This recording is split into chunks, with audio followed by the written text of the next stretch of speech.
We're live. I want to welcome you to this episode of the Rogues Radio Podcast Live. My name is Dave Beatty. I'm one of your hosts. I believe this is episode 33. I think it's 33. Anyhow, for the last almost nearly 30 years, I've been a professional illustrator and graphic designer. Worked on a lot of fun things that some people have heard of, such as Batman, Justice League, X-Men, all that kind of fun stuff. Right now, I'm mostly focused on creator-owned projects. But enough about that. I want to welcome back my co-host. This is Mr. Eric Alexander. Eric, please tell the folks listening what you've done as a creative professional. As always, thank you for that great intro, Dave. Yes, I am Eric Alexander, otherwise known as Base God 14, and I am the editor and publisher of the official Occupants comic book tie-in, and that is related to the Occupants feature film, which stars Star Trek Voyager actor Robert Picardo, and is also available on Tubi, free for streaming. That's an ad-based platform. And I'm also the chief financial officer of Bad Bob Productions, which is a small production company in Arizona. Very cool. All right, so we're going to start off with our first segment. Our first segment on the show is always where we talk about fun things happening, news obviously breaking in the world of the TV and news. So tell me, Eric, what's going on in the world of TV and movie news? Well, you're the one who gave me a big scoop on this, and I'm going to be pulling up the article itself for anybody that's going to be looking at this on the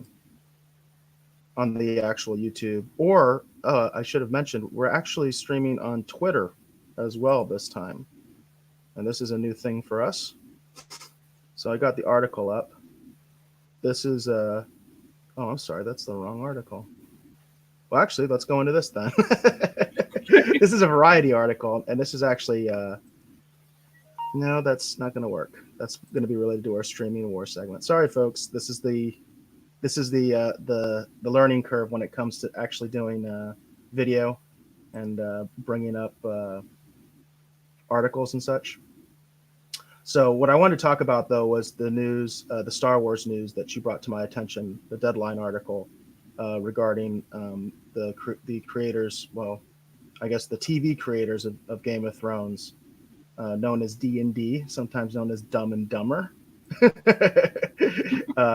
that have recently it was recently reported by Deadline that they are no longer going to be involved with the next Star Wars. And I was curious about your take on it. I know you were the one that actually showed me this article in the first place, and I was curious what your take on it was. Well, my initial take on it is just the fact that I guess my big thing is I wasn't too terribly shocked or surprised when I saw it. Mostly because they released a new Mandalorian trailer with no fanfare. And I was like, why did they release a Mandalorian trailer with no fanfare? Like, that's really weird. So I immediately started scanning the news headlines to see like if there was anything interesting going on I needed to be aware of. And then lo and behold, I stumbled across this on Deadline. And by the time I posted it, I know Robert Meyer Burnett was also already talking about it because I saw him posting about it shortly thereafter. But no, it's interesting. I just wasn't too terribly surprised. So for whatever reason, it seems like Kathleen Kennedy seems to be having issues with I don't know, letting talking and coordinating with her directors so that everyone's on the same page. So I pulled it up here. If you can see on my screen, we've got here Star Wars setback, Game of Thrones duo, David Benioff and DB Weiss exit the trilogy. So there you go. That's the one. That's the same article that I have up right now. So okay, you've got it up too. Okay, yeah, cool. This is the Deadline article, and I sort of just want to get into it. So, Deadline article: Star Wars setback, Game of Thrones duo David Benioff and DB Weiss exit the trilogy. And so it says these guys, who of course are best known for Game of Thrones, have walked away from their much publicized deal with Disney Lucasfilm to launch a feature film trilogy in 2022, which is coming up pretty soon. Obviously, at this point, I think it's fair to say they would be in development of their film, since it's supposed to be, the first one's supposed to be released in 2022. It was supposed to usher in the post-Skywalker era of Star Wars brand with a 2022 New Start story that would take out a new frontier for the era defining George Lucas. But regrettable, their schedule is full. Now, I think that is spin. That's my personal opinion. That's definitely possible, but we have to keep in mind that these guys made a deal with Disney first. The Disney deal was actually first announced while Game of Thrones was still airing. In fact, the last episode of Game of Thrones had not aired yet. In fact, I think the last season hadn't aired yet when they first announced the Disney deal. So right. this makes me think, and this has been reported in other outlets like Midnight's Edge, and this is speculation. I'm going to be clear. This is speculation. This is not hard-hitting journalism right now. This is speculation, but I'm basing it on what's happening and the order of these things happening. So again, the Disney deal was announced quite a while ago. It's old news as far as the Disney deal. And so, go ahead. Well, I was just going to say, and it's, we know that there's something going on behind the scenes, that there's some kind of drama or something, because this is not the first time that we've had high profile directors who are going to take on a Star Wars project that for whatever reason, they have to leave the project or they're fired off the project. You've got Lord and Miller with Solo. You've got Josh Trank with that Boba Fett film that was supposedly in development. I mean, you've got, Trevorrow, Colin Trevorrow, I think I'm pronouncing his name right. This is not the first time this has happened. It's just this time they made a big deal out of it and they're exiting before too much development is done. It seems like normally what ends up happening is someone's actually on the set and things go sideways and then people walk. You know what I mean? Exactly. Exactly. Well, the official reason, I'm not saying the official reason can't be what happened. I'm just saying I don't believe it because like the timing just doesn't work. So the first thing I want to point out again is that the announcement that Disney initially made was done before Game of Thrones was over, before we saw the last season. And most Game of Thrones fans think the last season was an absolute train wreck. Okay. It was terrible, especially the finale. I know Game of Thrones fans that personally, and I'm talking like Game of Thrones fanatics, who are actually all still good with things all the way up until the last episode. And then they saw the last episode and like, yep, Eric, you're right. That was trash. That was really, really bad. I take back everything I said to you about, this is okay. This is good. Well, I like it. They're like, yeah, I'm not cool with this ending at all. And the big criticism, the universal criticism is not so much what happened. It's that the build up to it, the explanation of how or why this was happening was terrible. It was very, very rushed. The last two seasons of Game of Thrones were actually condensed seasons. I mean, Game of Thrones seasons aren't long to begin with. They're 10 episodes. Okay. So the last season was, I think, 7 episodes or something like that. 6 or 7. And then they did the same thing, I think, the season before, where it was like 9 or 8. Like they kept, even as they were trailing off to the end, rather than expanding it and really getting us to the end point in a way that was that made some sort of coherent sense, they just rushed it. And everybody said that. Even people that were trying to defend it kind of have admitted, yeah, it was rushed. So my take is that Disney saw this, that they saw the criticism, and I think they think it's legitimate that these guys kind of took their eyes off the ball because they had a Disney deal and didn't finish what they started, and their brand is now damaged. I think their brand is absolutely damaged. And so I think also with Netflix, it's kind of interesting. So I think my thought is they could see the writing on the wall, and they decided they would make another deal, and they made a deal with Netflix. And Netflix decided that they would be that they could do they could be a better fit for these guys. And one of the speculations out there is that Netflix has some uh, IP already that they've acquired, and they know these guys can adapt, because that's really what happened. If I don't think you're a big Game of Thrones fans, Dave, but the what happened with Game of Thrones was the quality of the show went down after they ran out of the book material. Right. And so what that tells you is that these guys can adapt good source material. If they have good source material to begin with, they can adapt it. I mean, I watched the show. I watched the entire show, and it was really good for the first like 4 or 5 seasons.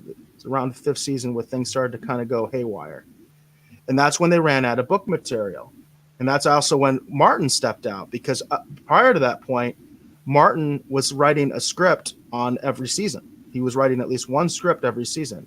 And I think even to the end, he was still technically an executive producer. But he said after they got out of the book material, he basically stepped away and said, "Hey, this is your baby now. I'm done."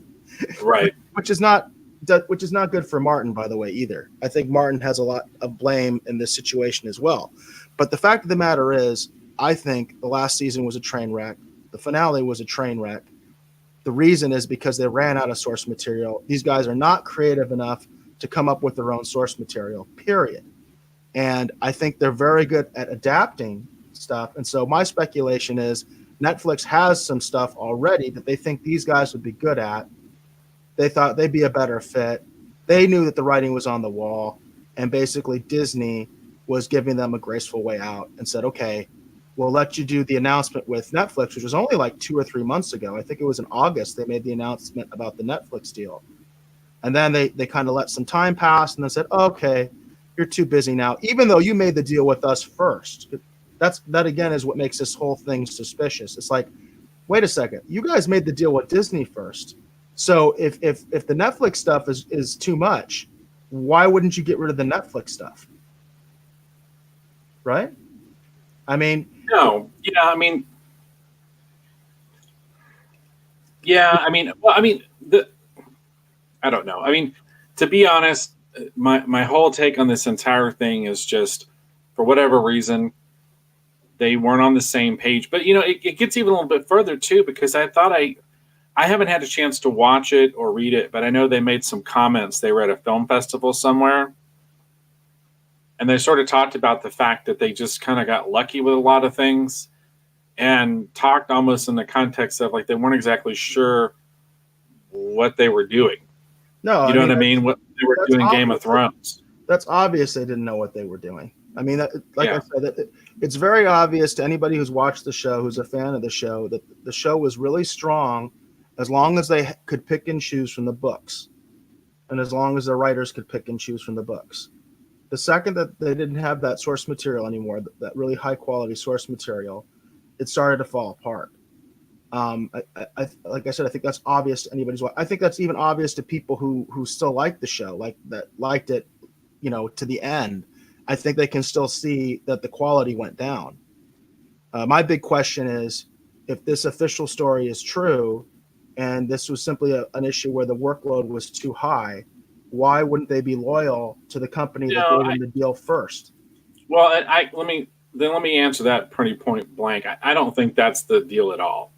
I mean, when you look at the amount of money they're getting paid to do the Netflix deal, and we can theorize probably the amount of money they were getting paid to do, the Star Wars, you can't tell me that they couldn't like find a bunch of, people who want to be in Hollywood, be interns or whatever, to come on and help them with their production company to keep everything on track. I don't buy that for a minute. So I do think that they chose to walk away from Star Wars, and that's the weird thing. That's the really strange thing to me is like, I mean, for myself, if I had the opportunity to work on a Star Wars film, I can't imagine. I mean, I could see under certain circumstances where Well, see, that's the problem. See, I'm a temperamental, whatever, and I could see myself walking away from a project if things don't work out because I've done that before. But I can't see myself walking away from Star Wars. I do want to mention this other part of the article. It says Lucasfilm president Kathleen Kennedy has plenty of other Star Wars projects in the hopper. The Rise of Skywalker on December 20th, The Mandalorian in 15 days on Disney Plus, and the ramping up of the Ian McGregor series, to name just three. So it's unclear how much of a setback the now Nick's trilogy presents. There's also no shortage of upcoming collaborators lined up, among them Rian Johnson and Kevin Feige. Now, I want to say again, that's a pure spin hype thing, in my opinion. That's, that's just pure hype to me.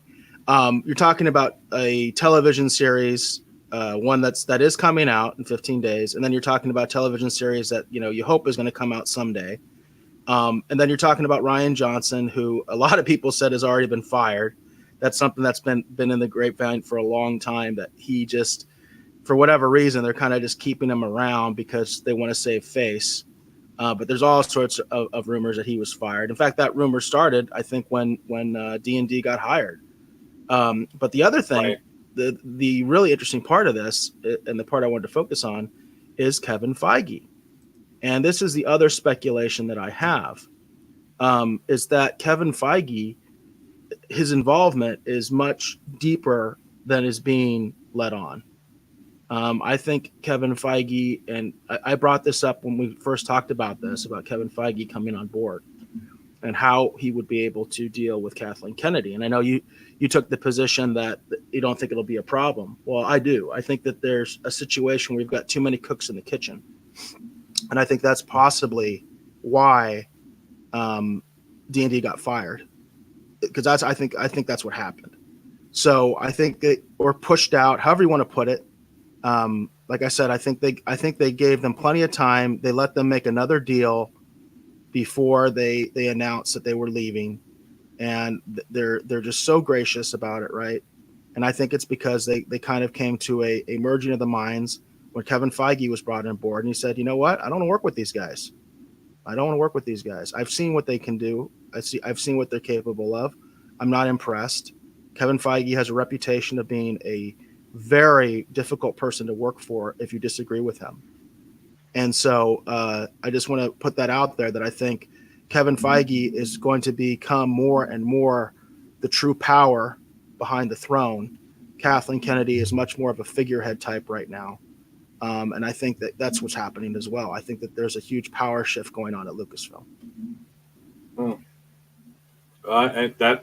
That could be a possibility. I mean, it could very well be a possibility there's something going on, in terms of, Kathleen Kennedy's role and Kevin Feige's role. And because I know that they were talking about that when Kevin Feige got his recent official promotion, besides them talking about that he was going to, work on a Star Wars film, shortly thereafter, they announced his new promotion where he's sort of like the head of all Marvel, including publishing now. So because this, Marvel publishes the Star Wars comics, he could obviously have a lot more say in what's going on in Star Wars than he probably did before. I don't know. It's all gotten very convoluted and complicated. So, you can also never discount whatever Bob Iger's opinion was of this whole situation, and because he ultimately is the true power behind the throne.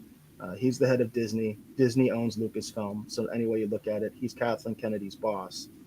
So you have to wonder. I think you have to wonder what his involvement was in all of this as well. And how he ultimately came down with this, because I can see him going to Kevin Feige as a way to get rid of D&D and say, I don't have any confidence in these guys. I need somebody that knows how to do this stuff. What do you think about taking over? That's kind of the scenario that is going on in my head.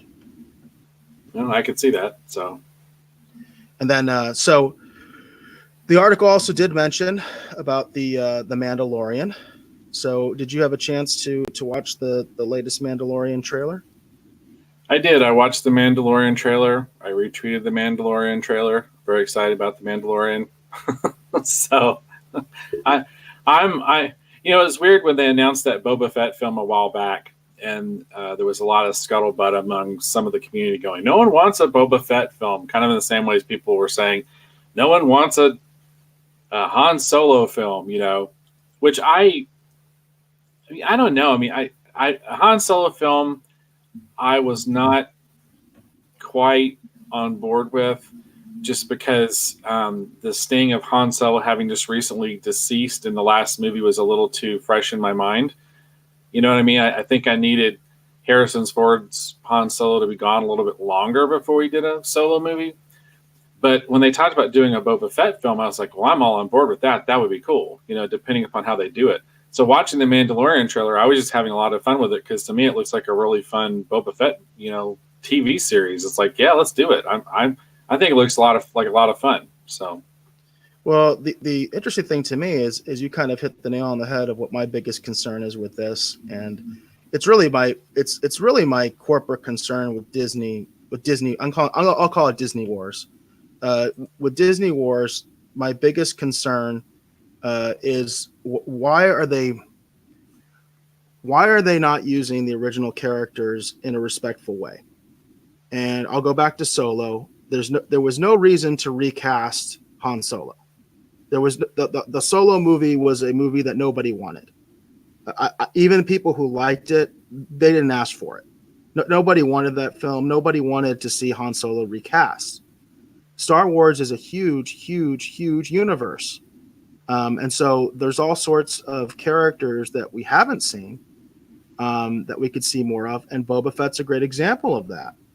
And the other thing that's great about Boba Fett is he wears a mask. So you can recast the actor. You can do all sorts of crazy things that are controversial or borderline inappropriate for, say, someone like a main character like Han Solo, where you recast him and he's so attached to Harrison Ford. Because, my argument with Solo was, if Solo had worked, what they were going to do was eventually do a remake of Star Wars, of the original Star Wars film, with brand new actors. And it would be the new Han Solo. We'd eventually get the new Luke and the new Leia, and they could retell the story the way they want to, and actually get rid of it in terms of canon and establish a new canon. In other words, I think ultimately what Disney wanted to do was due to the original trilogy and the prequels, what they did to the expanded universe, which is they just axed it. They threw it out. So I think Han Solo was a sort of test for that, and they put it out there, and it was their biggest failure. So they pulled away from that, and now you get the Mandalorian. Now the Mandalorian, I've got the trailer queued up right here, and I think it looks cool. I'll say straight up, I think it looks really cool. But the thing that really kind of upsets me is it seems like we're going by the same Disney War playbook in terms of, well, this is basically Boba Fett, but he's not Boba Fett. But we're going to rip off all the cool stuff from Boba Fett. We're going to have an IG-88 like assassin droid, but it's not IG-88. I think they even have the reptilian guy. In fact, here, I'll cue up the trailer. You can see the trailer, right? Yeah, I can see it. I got it queued up. So this first scene for our audio listeners, this is also a good thing to describe if you haven't seen the trailer. We've got this pile of stormtrooper helmets. Okay, so we've got this big pile of stormtrooper helmets, and there's a voiceover going on with this. It's kind of telling you that I guess some sort of revolution has happened or something. So we've got these helmets. Obviously, the Mandalorian is walking past them. We've got stormtrooper helmets on pikes, right? So we've got stormtrooper helmets on pikes. A lot of people I know really love that visual, by the way. And then we got, it looks like some stormtroopers riding some sort of animals, very akin to the what they had on Tatooine, right? Right. the dewbacks. Yeah. Well, actually, I'm not sure if those are stormtroopers, but that's what it reminds me of. It reminds me of the scene of the stormtroopers on the dewbacks on Tatooine. Well, I think these are the same reptilian Bosk-like characters that are attacking him here in a second. Okay, that's what I I think wanted to they're- get up to. So we've got a nice hero shot of the Mandalorian, which looks exactly like Boba Fett to me, but that's neither here nor there. He's getting ready to fight. He's apparently being jumped, and then we got this guy, right? No, yeah. And this guy looks like someone we've seen before as well, right? He looks like he's part of the same race as Bosk. Right, but he's not Remember. Bosk, right? I know, but it looks a lot like him. Yeah, this is the kind of stuff that irks me. Okay, so this is clearly an alien from the same race as Bosk, and he clearly is some sort of assassin or bounty hunter. So my question is, why not just use Bosk? Why isn't it just Bosk? You know, Bosk was literally seen for like 5 seconds in Empire Strikes Back, but he's considered a really cool character because he's one of the bounty hunters that Darth Vader hired to go after Han Solo. So there's a huge backstory in the EU about these characters, and there's all sorts of fan fiction about these characters because these characters we barely got to see, but they made figures of them and people loved them. My brother had this figure. He had the Bosk figure. Not apparently this guy, because I'm pretty sure that's not Bosk. So he's fighting the Mandalorian. It looks like they're using some kind of staff weapons, and it's pretty clear that the Mandalorian staff weapon is based on the original Boba Fett's staff weapon from the holiday special, correct? Right, and actually I think the staffs that the Bosk guys are using, they look like the same kind of ones that they were, like when they were on Tatooine and Jabba's guards had those ones that looked almost like halberds, like science fiction-y halberds. I think they're using almost the same kind of looking weapons that Jabba the Hutt's like guards and enforcers were using on like the sail barge. Yeah. So we got a throwback here. This is obviously a throwback to the holiday special. So again, we have all these callbacks to Boba Fett, right? I mean, that's a clear callback to Boba Fett. The origin of Boba Fett, the first appearance of Boba Fett, right? Right. I mean, that's a fair assessment, right? So yeah, we go through this battle. It looks like the Mandalorian has won.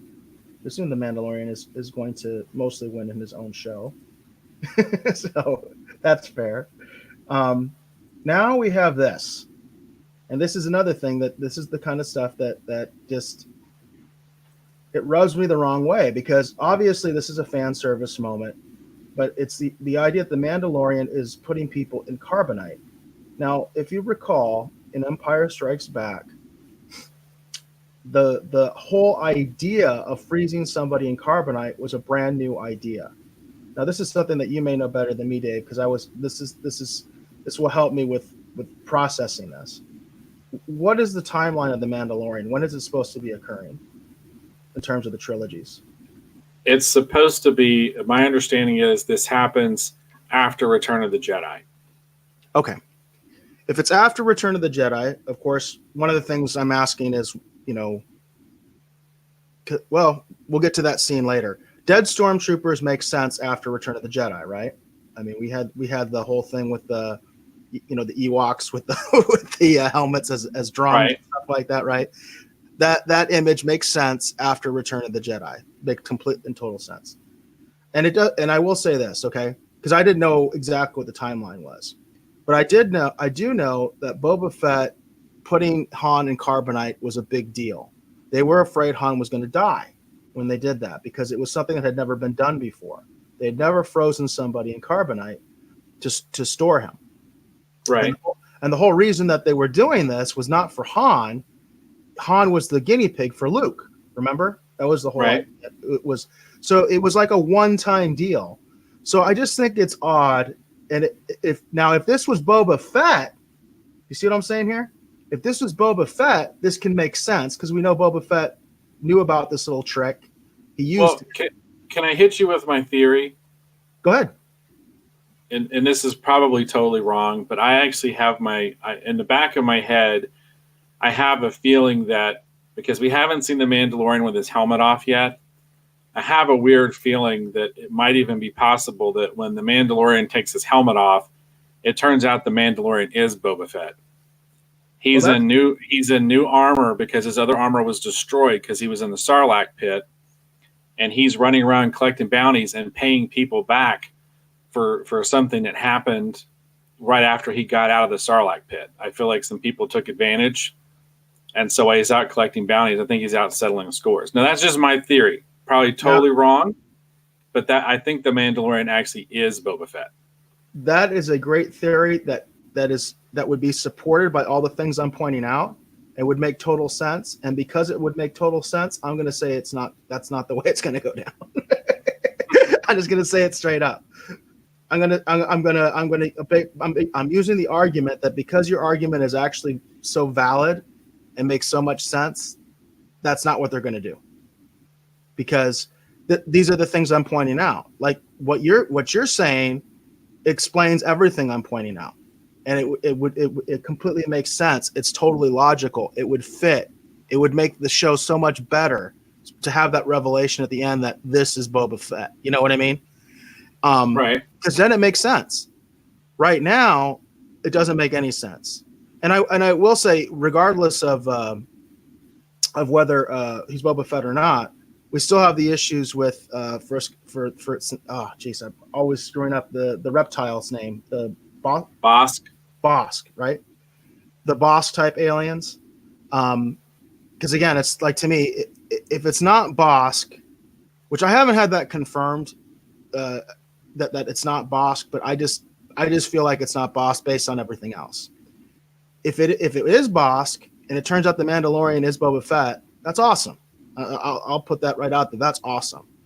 But if it's not, that's my big question, and that's my big question with the carbonite, because this is something that only Boba Fett was doing. He only did it for a one shot, and it was Vader's idea. Okay, so the idea that some other Mandalorian is doing this in mass. I mean, he's not. I mean, look at him. It's like he collects all his bounties this way. To me, that's fan service. To me, that's just weird.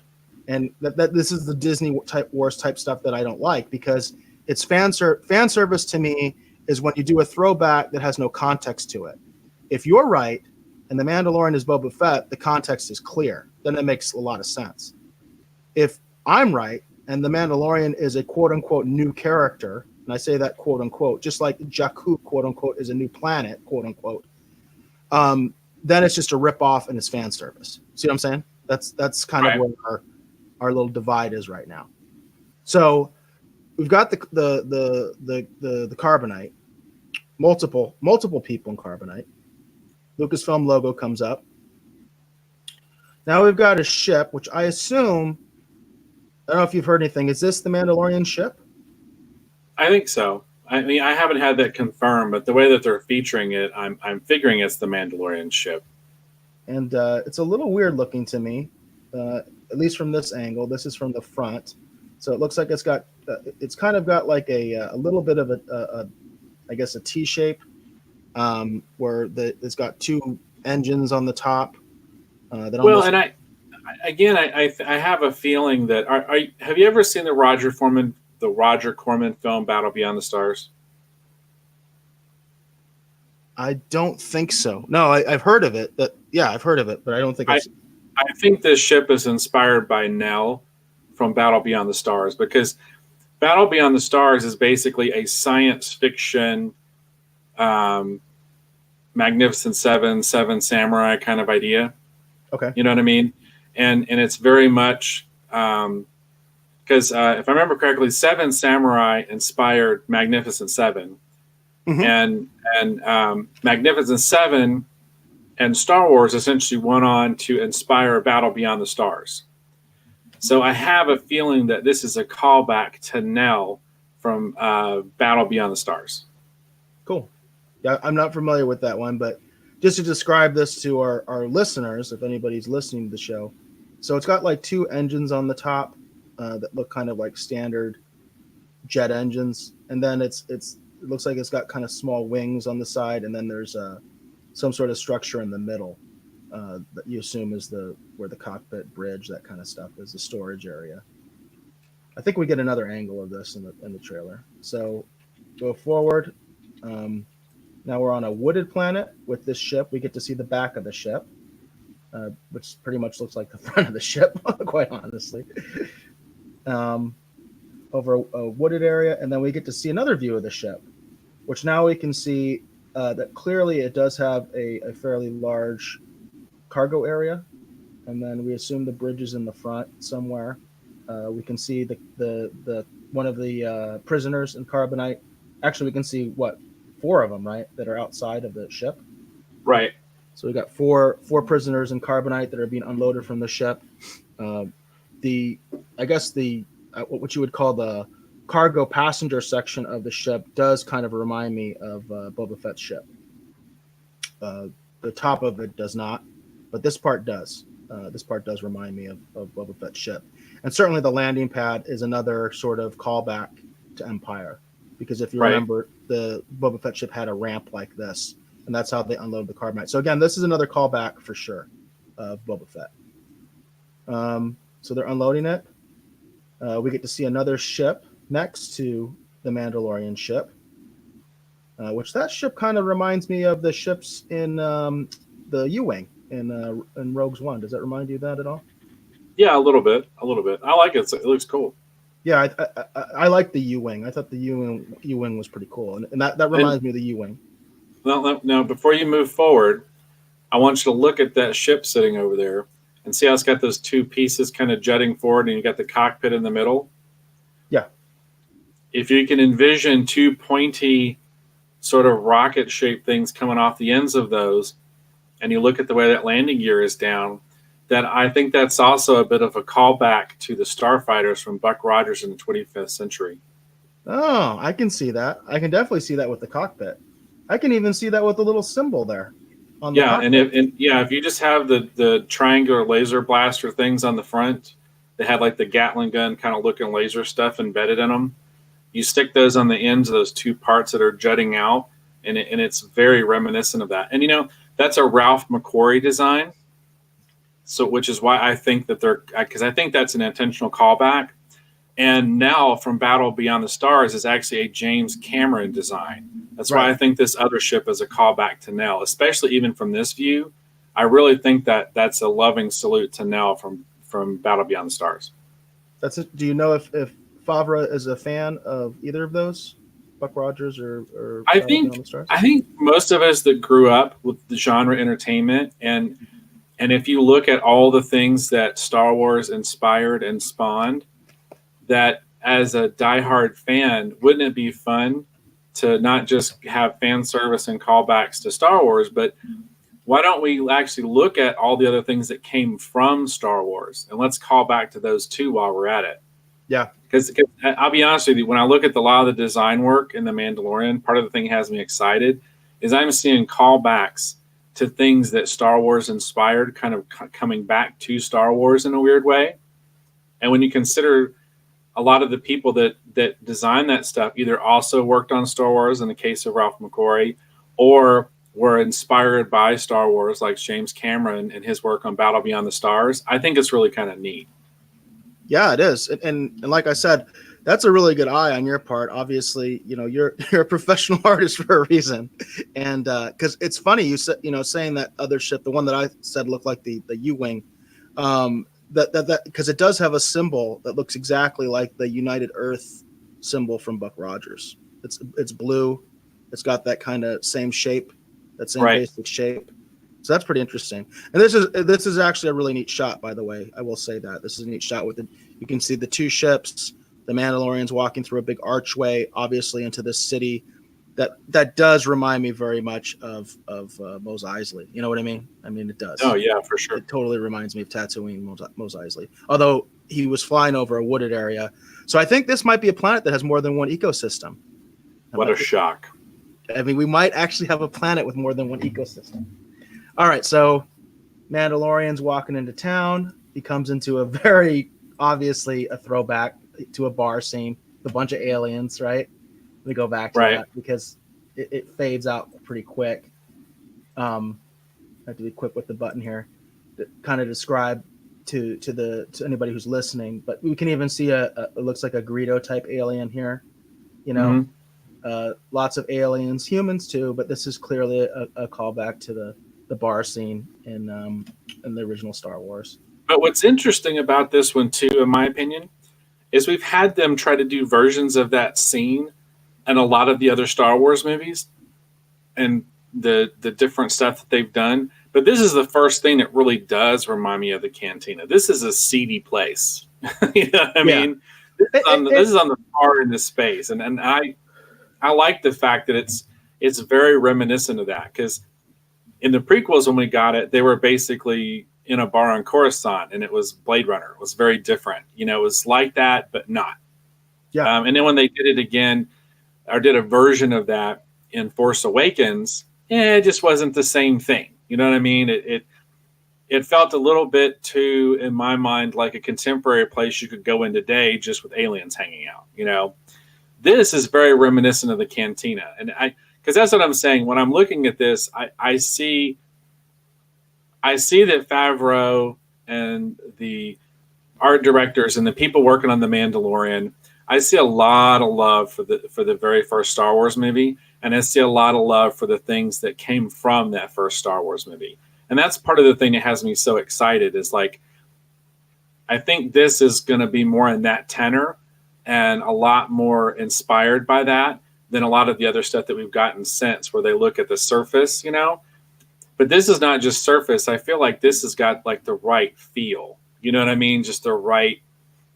I don't know. I'm digging it. I mean, I'm really looking forward to this. But go ahead. Sorry, I'm rambling.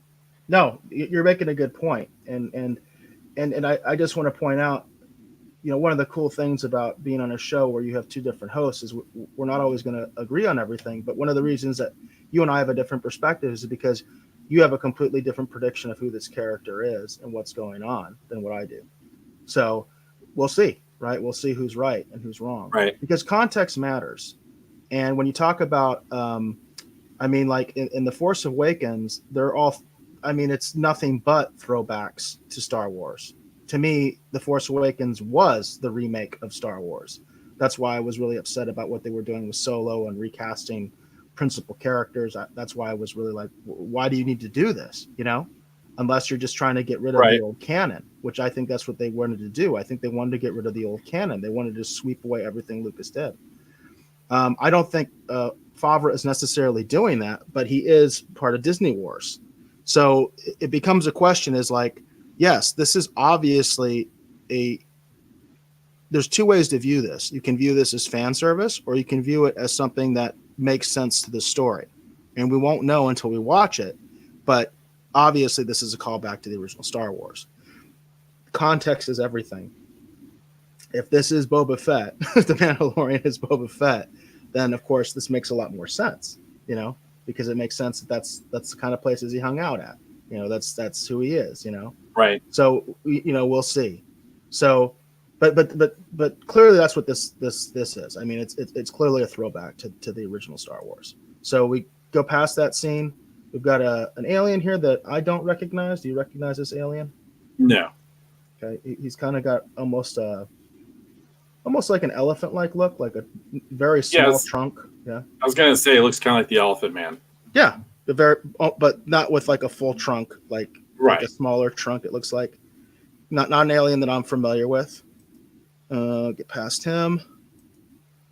Now this looks like this is a female Mandalorian here. It's not necessarily a Mandalorian per se. It could just be a female bounty hunter in some kind of a getup. Everybody's wearing stuff, so we assume that they're all, characters from all across the universe that are hanging out. You know what I mean? So that you've probably got criminals, mercenaries, bounty hunters. Yeah, but you know what I mean? She really pops though. She's obviously the centerpiece of this scene. There's a lot of other people in this scene, but she really pops, as if perhaps the Mandalorian is going in to meet her, is what I'm saying. Well, we'll see. I just think it's just interesting. I think a lot of these characters are just set decoration. They're just, and you never know, they could play a role later on. and I'll be honest, I'm not familiar with the cast of Mandalorians. I don't even know if this actress is like an actual cast member. And even if she isn't, she could just be like important for one scene or one episode. I'm sure they'll have Right. characters like that. The character standing next to her seems to be relevant as well, because what I'm looking at is there's two characters in focus and the rest aren't. So the ones in focus, I assume, are relevant to the story. So you've got this female that's in sort of red armor that I think looks very, I think it looks Mandalorian-ish. And then we've got this blue alien. He looks like one of the blue heads, like from the blue head group or whatever, the blue man group. Well, see, it's interesting because when I look at it, well, I'm just seeing kind of like that alien guy, the elephant looking guy from before. The more I think about that, the more it reminds me of the way that artists would draw what eventually became known as the engineers from the Aliens. Yeah, it does remind me of that. Yeah. And then this guy reminds me of kind of like an engineer from like what eventually came to be. You know what I mean? So I just think visually I think they're just playing with kind of these visuals that people are familiar with. You're talking about this blue man? Yeah. The blue man. He just reminds me of a Bolian from Star Trek. The Bolians. Yeah, I can see that too. But the lady standing next to him in the red, she just looks like a more contemporary video game character to me. You know, like something you would see like in Fortnite or something. Yeah, well, I don't know if I would say Fortnite. See, it almost reminds me of like the Imperial Guard. You know what I mean? She's all in red. So well, she could be an ex-Imperial Guard. I mean, there's a lot of people. Like this is after Return of the Jedi. You've got a lot of people that are.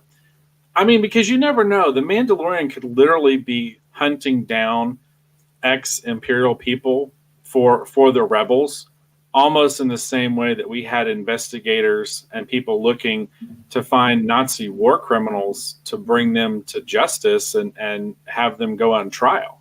That's an interesting take. I mean, that's an interesting take. I mean, this whole thing could get super mega deep and be really cool, you know, because if you think about that, you know, it's so you're going to have some, Imperial Guards that are probably running around because they made a big deal out of the Crimson Guard in the comics. So we're going to get to that later too, because we do have a scene later that gets into this a little bit more. So we can't see the background characters very well. There's only two characters that are in good focus, but I will notice that there is a character off to the side here that looks like he clearly has a Rebel helmet on from the Hoth era. Right. Notice that? Yep. So that's also a possibility is, especially being if you're on the what's known as the Outer Rim, which is where Tatooine's supposed to be. It's supposed to be an Outer Rim planet. We assume most of this is going to be happening on the Outer Rim. We're not going to get to see the big places like, Coruscant or anything like that. For some reason, Disney Wars doesn't want to show us Coruscant or any of the big places. That's just the way it is. So we're on the outer edges. So you could even have Rebel veterans and things like that running around, You could. So we go past this. It does seem to me that these characters are relevant, again, because they're in focus. It seems like we're looking to me, it seems like we're meant to be looking from the perspective of the Mandalorian himself. That's my thought. So this is what I was going to talk about. Because you were talking about, hey, yeah, there could be Imperials running around. Well, there are Imperials running around. These are stormtroopers, right? So we've got a group of stormtroopers. I think they're stormtroopers. Yeah, okay. You can take that. That's an interesting take. I assume that they're remnants of the Empire. That's what I would like to see. So these guys look like stormtroopers, as you mentioned. It could be guys who took their armor, I guess is what you're trying to say. I mean, it could be a criminal organization, or a different group, a gang or whatever, and they could be passing themselves off as Imperials, but in reality, they're not. Now, I have a question for you. Why would you do that in the aftermath of the defeat of the Empire? What purpose would that serve to pretend you're stormtroopers when stormtroopers are essentially being hunted? Well, but we don't know if this far out if stormtroopers are being hunted in mass. I mean, because a lot of people still fear the Empire. So it's just in the same way if you're pulling off a bank heist, if you can, pretend to be a cop to get you further in somewhere to get some information or to get access to a vault or a secured area, I could see where a gang could be impersonating stormtroopers and Imperial officers just in the same way that even Han and Luke did it. You know what I mean? So I see what you're saying. I personally, I'm not really cool with that myself, but I do understand where you're coming from with that, because to me, if you're dressed as a stormtrooper, you're clearly trying to send a message that, hey, the Empire is not gone yet. We're still here. You know, we're still fighting. We know they're still fighting because the First Order is around in the Force Awakens era, which is 30 years after this. So we know that there's a remnant that's around.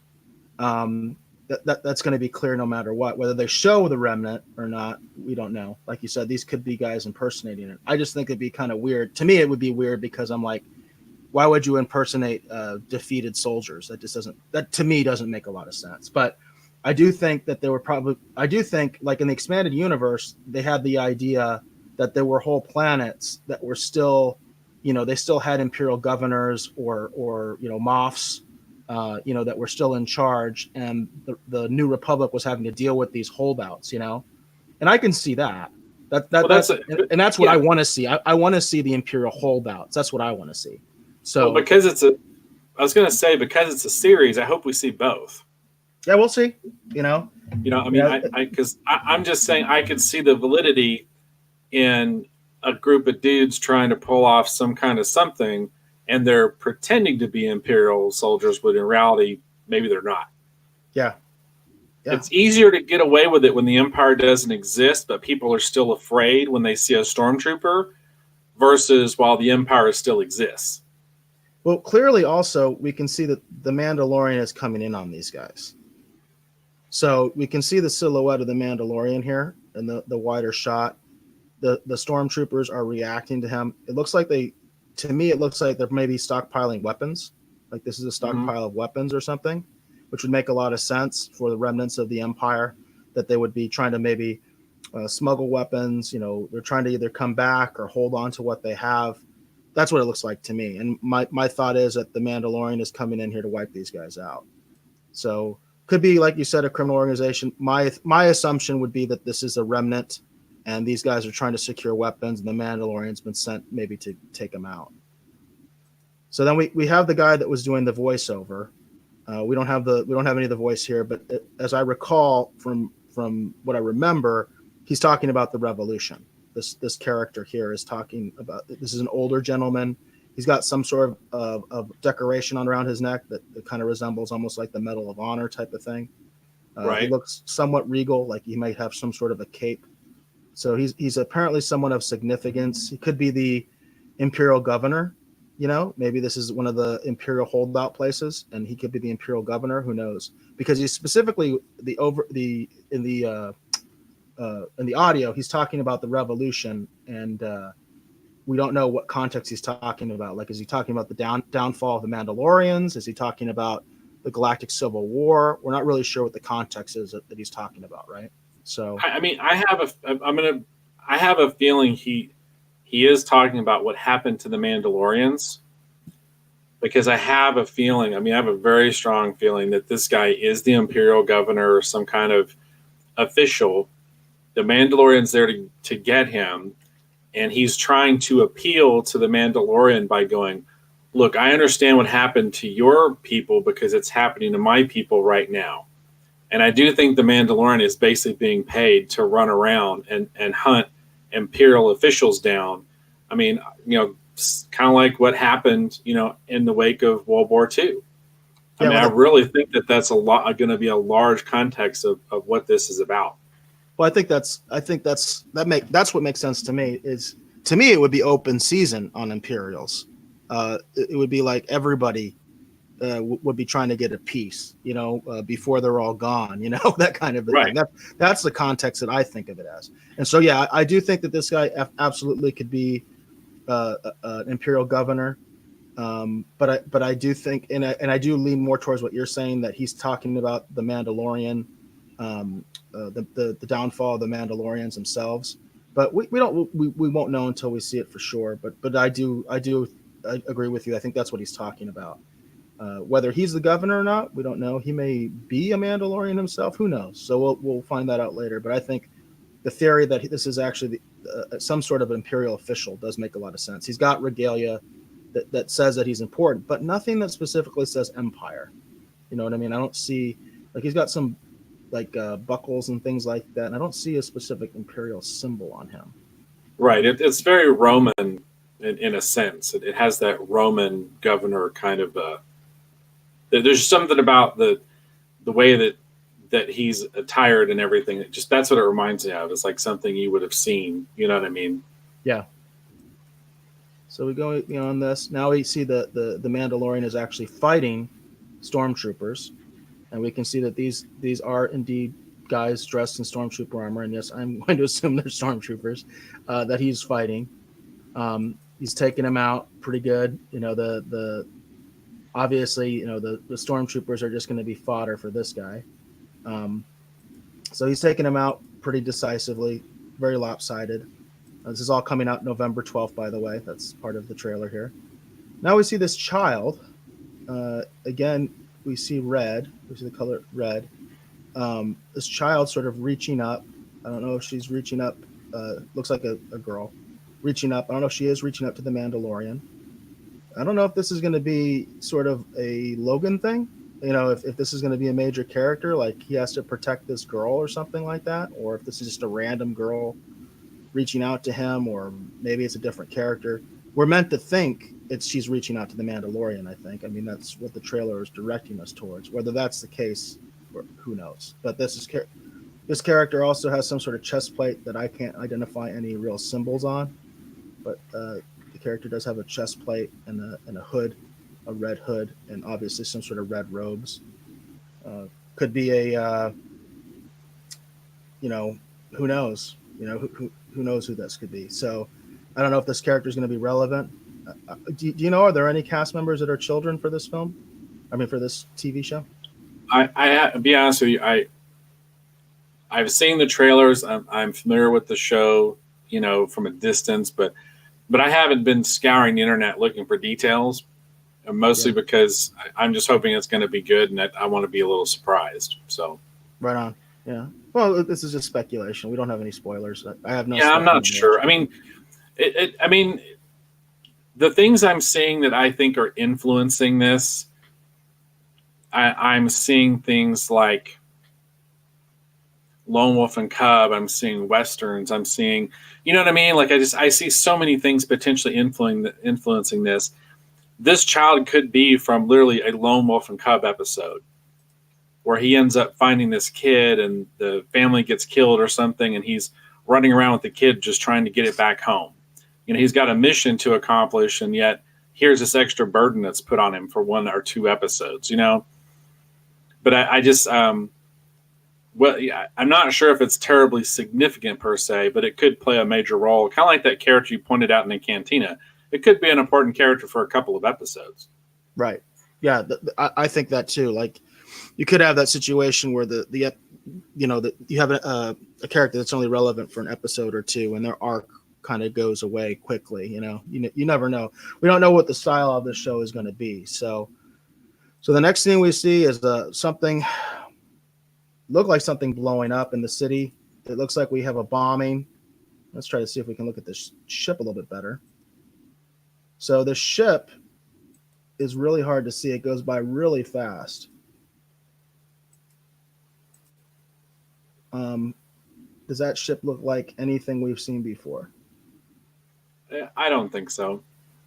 But it does look like it's bombing the city, doesn't it?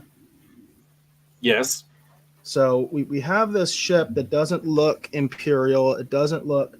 And by the way, I'm going to say New Republic because I don't get to ever say New Republic, and I'm sick of saying the Resistance and even I'm sick of Rebel. Because you know what?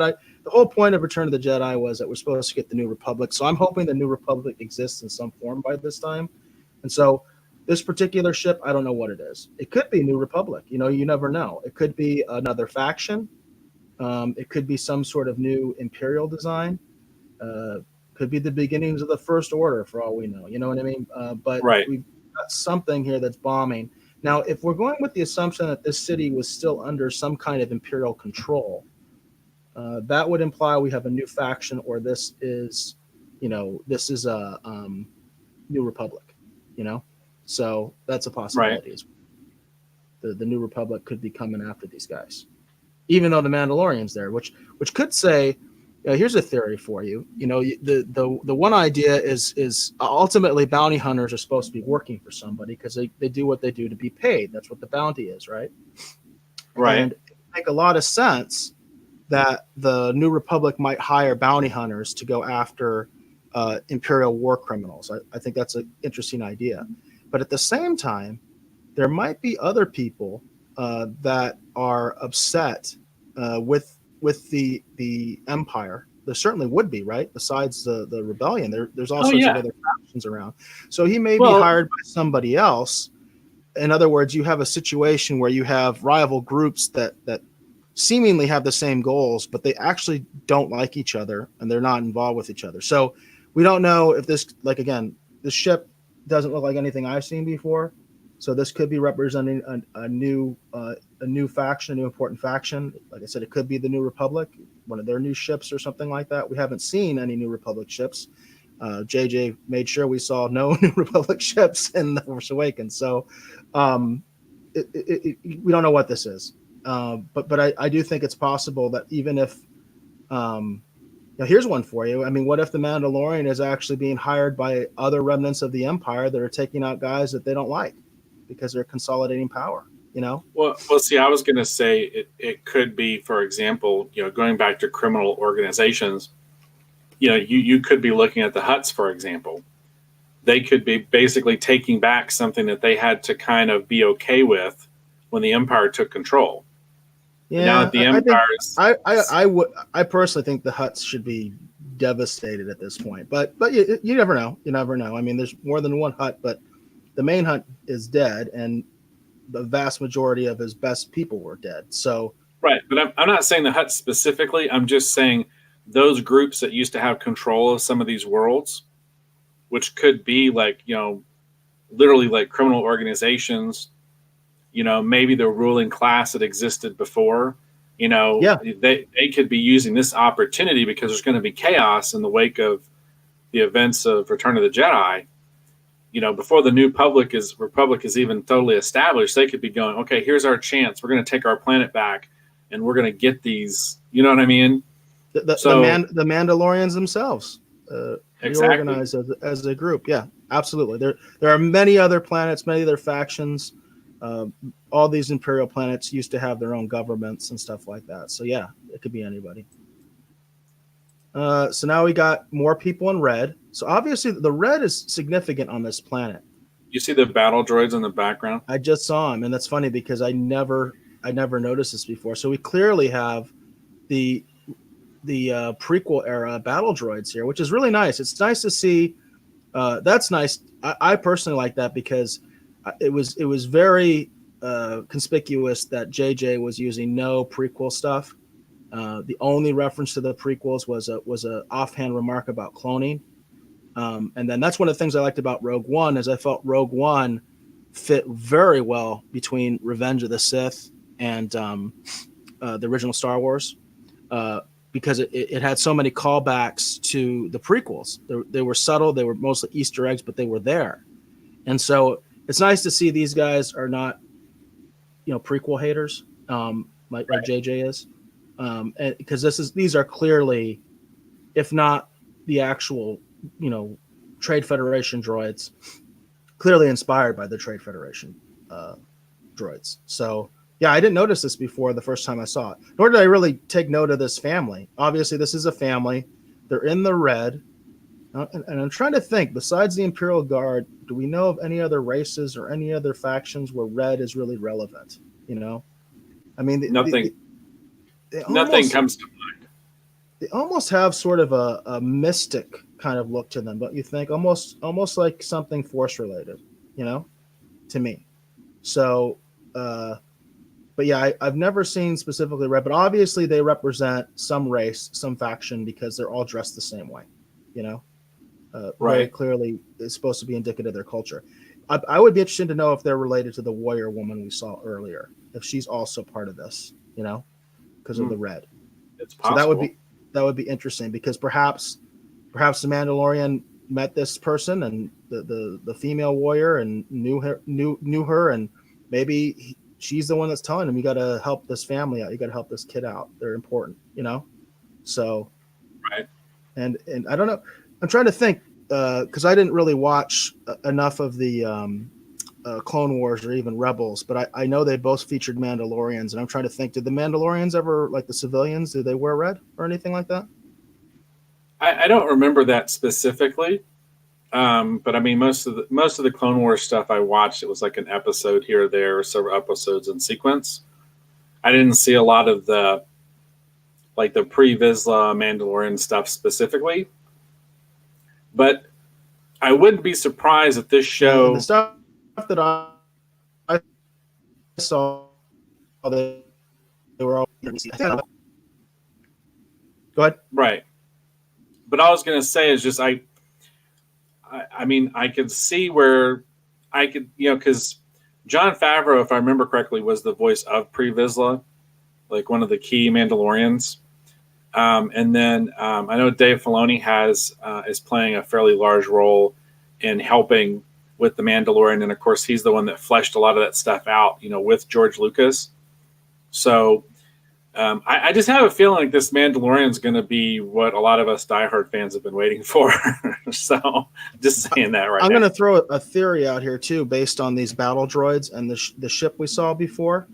That ship very much does remind me of the Trade Federation. So this could be a Trade Federation remnant that's getting involved with this stuff. That would be really neat if they actually had like a remnant of the Trade Federation. They're like, hey, Empire's gone. we're coming back, So that'd be neat. That'd be interesting to me if they went that route. And definitely I could see that ship that was bombing them be sort of a trade federation, whatever the trade federation was after the Empire, be something like that. And these are their droids, their droid army, that what's left of Right. it. So visionary new series. And I was just going to say, depending upon how you look at it, if you have them coming back, they've got those circular style looking ships that they're basically dive bombing and attacking, it looks like a city with. And then they have these mechanized robots running around basically doing their bidding. Kind of reminds you of the Cylons a little bit, doesn't it? Yeah, very much so. Yeah, I'm with you on that. Yeah, maybe it's the droid faction. Maybe they're no longer controlled by the Trade Federation.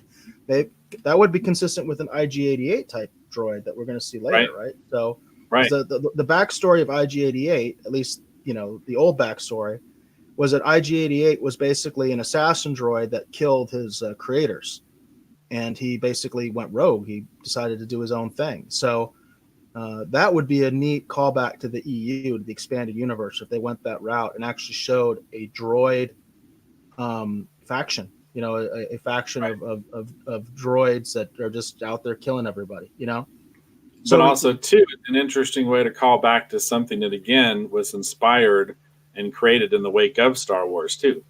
Yeah, the Cylon thing, obviously. So we got a picture here of the Mandalorian using his rope weapon that obviously is, again, this is a total throwback to Boba Fett. Boba Fett's armor. He was able to shoot ropes. He's shooting a rope out. There is an alien that's sort of out of focus in the background. Do you recognize the alien at all? No, I did not. I don't either. Kind of reminds me of something out of Babylon 5. It's looks like he's got kind of a flat, big head. He's in some sort of robes, it looks like. So he could be it looks like this scene is in the bar. It looks like that's what it is to me. It looks like this is a scene from the bar. So maybe he's obviously capturing someone. I think in the next scene they show us a little bit more. Yeah. So we can see one of these aliens are fairly iconic, but I don't remember what they're called. There were figures of these aliens. These are the aliens that look like squids. Right. And this is it looks like the prey for the Mandalorian. So we don't know what the situation going on here is. There's nothing to identify this person as Imperial or anything like that. He looks very plain. He doesn't even look like he doesn't really look like he's of any significance. You know what I mean? But he is clearly Right. one of those established aliens, the squid type aliens, which are they the ones I think that they actually are the ones that live with the Mongol army, right? Isn't that what these are? Yeah, I think so. The backstory, basically the Mongol army, they had the cities, and these aliens lived on the same planet in the oceans. That's part of the expanded universe. I don't know if that's canon anymore, but I think that's what these aliens are. Anyway, they made figures of these ones. I just don't remember what they're called, but they're the squid-like aliens, and he's being captured by the Mandalorian using his rope weapon. And they're kind of showing that scene. Oh, he actually did get a shot out. I didn't even notice that before. So the squid alien actually did have a weapon. As he's being dragged, he actually takes a shot at the Mandalorian, and it appears the Mandalorian's armor actually works, unlike all the other armor in Star Wars, because he took the shot. And this clearly is the bar scene. There are people sitting at tables, other aliens. Clearly, this is in the bar or a bar.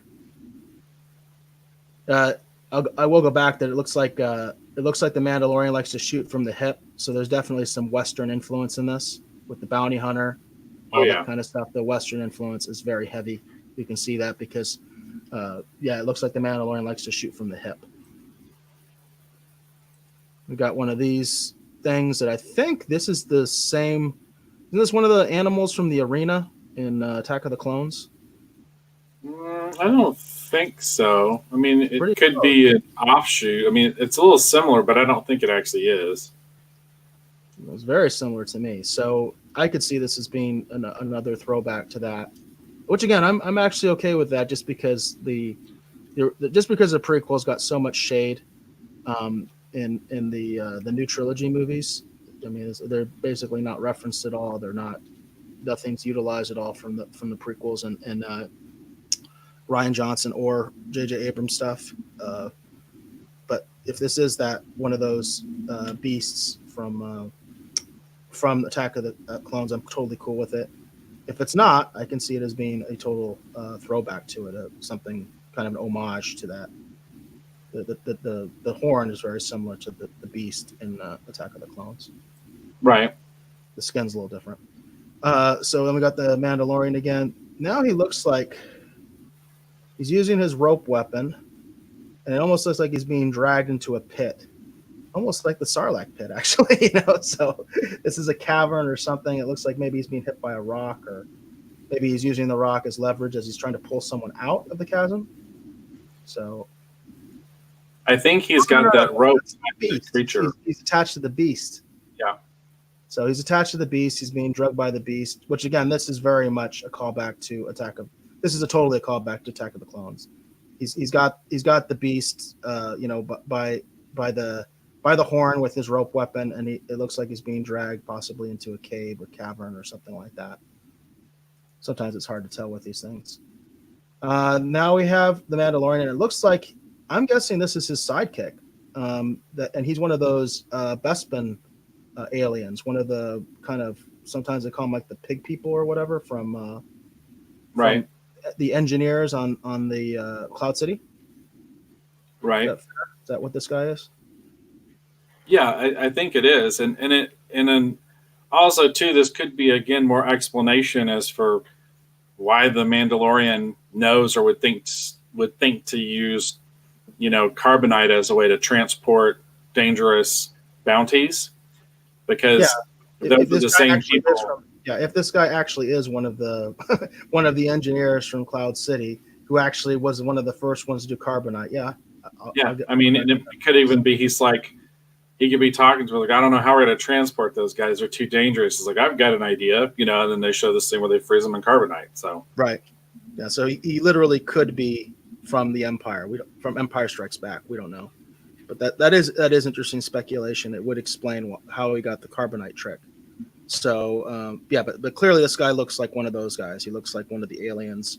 Yeah. From Cloud City. Whether he is from Cloud City or not, we won't know until they give us his backstory. And I'm assuming he's a sidekick of some sort, but we don't know that either. So I don't know how relevant he'll be.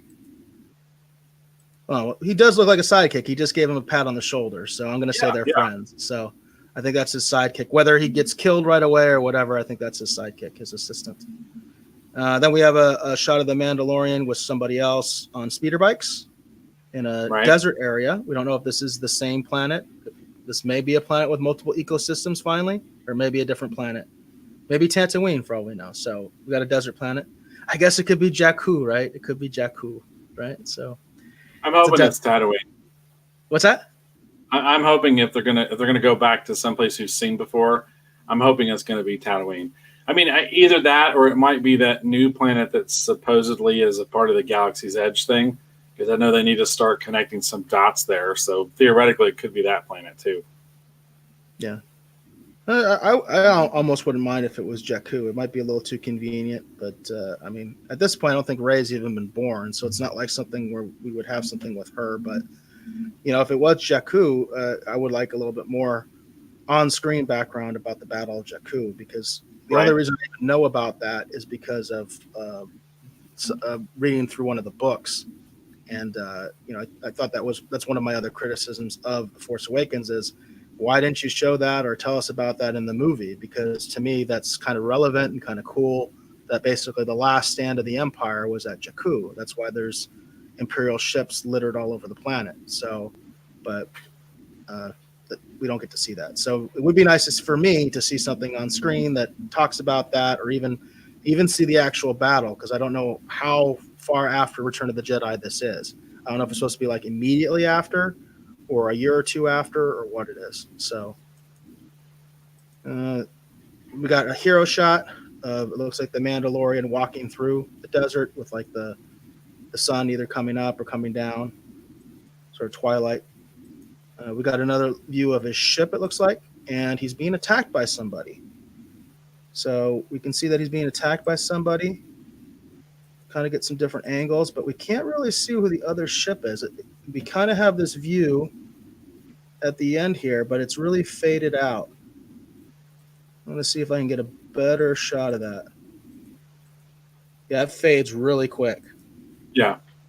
So they clearly don't want us to know who the second ship is. Yeah, it's already fading before the other. So basically what they're doing is they showed us a shot of the Mandalorian ship clearly being chased by someone, being shot at. And we get a very quick view of the second ship, but we're already dissolving into the next scene when we get this view of the ship. So clearly that ship is going to be identifiable, I think, in the show. Because they don't want us to know what it is. It's got blue engines. That's all I can really say right now. Very hard to see. Now we've got the Mandalorian ship on the ground. These look like different characters, right? I don't think that's the Mandalorian. So these look like different characters. No, this is. I think this is Carl Weathers and a couple of his cohorts or whatever. Oh, Carl Weathers. That's right. I forgot about him. Yeah, that does look like Carl Weathers. So it looks like maybe Carl, like you said, Carl Weathers' character with his crew. Here come. Yeah, that's exactly what it is. We can see this very good establishing shot. So we got Carl Weathers' character. He's in the center. He's in focus, and he's got three other guys with him that clearly are probably his boys. His crew. Right. We don't know exactly what the relevance of his character is yet. Do we? Do we know anything about Carl Weathers' character? No, I know nothing about that character at all. So, the aliens that are with him aren't really distinctive to me as anything I've seen before. Actually, there's one alien on the far right of the scene that has this sort of weird helmet, and he does remind me of that Constable Zubio or whatever, the very first Force Awakens thing that came out and turned out to be completely irrelevant. That's the only thing that he reminds me of. To me, it's kind of it looks like sort of like a Mobius kind of looking design. So I just have a feeling. I have a feeling that we're seeing a lot of like sort of subtle callbacks to things that came in the wake of what Star Wars inspired. Well, I will say the guy standing next to him, he's like in a long trench coat, and he has a mask on. He actually looks like a ranger from the Fallout New Vegas video game.